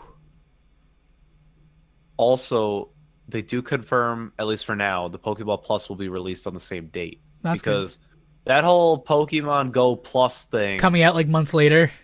yeah, where no one cared anymore. Yeah, I still bought Like it. this. Did you really? Yep, it's good. I mean, I guess it works. I don't have it. Maybe I should buy it eventually for collector's Dude, sake. you should but- start playing Pokemon Go again. I've been playing like daily for the last like maybe month or so again. It's very good. I mean, maybe I I just turn it on every now and again. Like right but- now, the fossil event is happening. So if you go outside, it's nothing but Kabutos, Ammonites, Lileeps, and Anorits, and Aerodactyls. So like you can find them everywhere. It's amazing, and they're all shiny. If you like, they have a high chance of being shiny this week. And the Latias event is happening, so you can get a shiny. You can get a Latias, and the shiny Ho event's happening too. That's kind of cool. All of which can't be put into Pokemon Go. Huh. Well, I'm just watching the trailer again. It looks. The Eevee looks adorable. yes. Can the Eevee evolve? I don't think it can. Not confirmed. I don't think it'll be able to evolve at all. Well, as it is, it'll only be 3 different options too. Yep.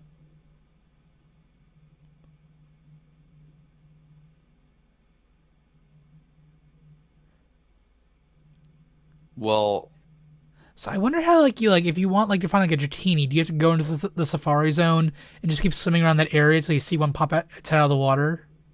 yeah, I don't know. Like, just trying to think. Because then, do you have to keep like running in and out to try and like have new ones? Just I kind would of- think so, yeah. Also, how does like when two people are playing and they got the excellent throw on the Clefairy, who gets the Clefairy? It's all. I'm telling you, it's all based on one person. Like, it's really just one thing. And you have a helper. I don't know how battling works, but you both partake in the catching for the one guy. I mean, it's literally Pokemon Go with the catching. It's interesting too that all this we're seeing is no, they are playing handheld mode. I was gonna say they were only showing it on the TV for a while, but there's handheld stuff. Well, also, what's interesting is one guy didn't really throw the Pokeball. He's kind of I think it's just a waggle. He tapped the button. I think that the catching isn't like like the arc of the throw. I think it's like when you think the circle's just right, then you do it, and it's gonna hit the Pokemon regardless.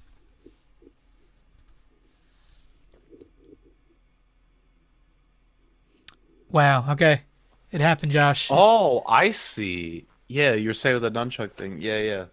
The middle thing in the ball is an It's an analog. analog, yeah. Yeah. Huh. God damn. Still wish it was more, but I'm very satisfied with Yeah, it. it's exactly what they said it was gonna be. It is a lot more Pokemon integration though than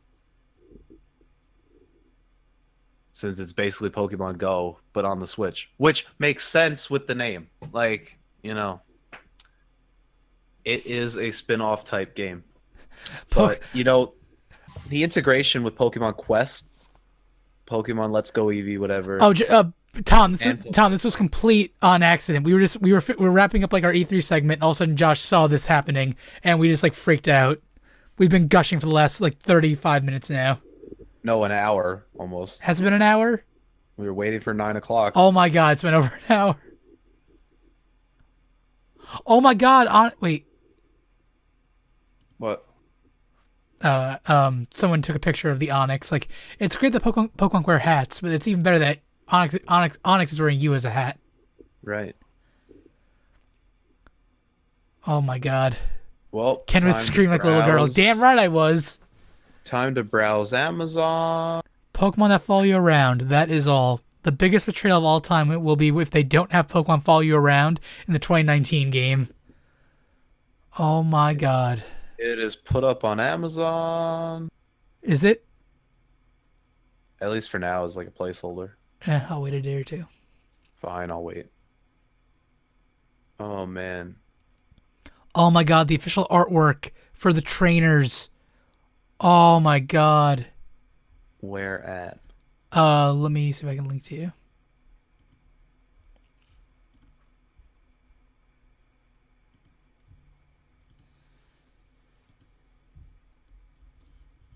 Putting it in the Discord. So now, Josh, Pikachu or Eevee? Huh. Oh. If Eevee can't even evolve. Oh. I don't know. That's tough. I'm not sure now.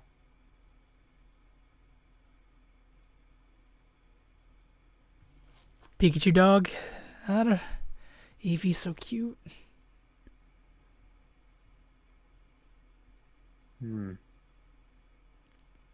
Where was that?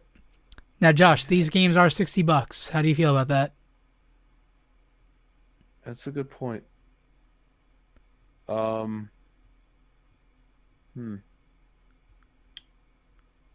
not sure.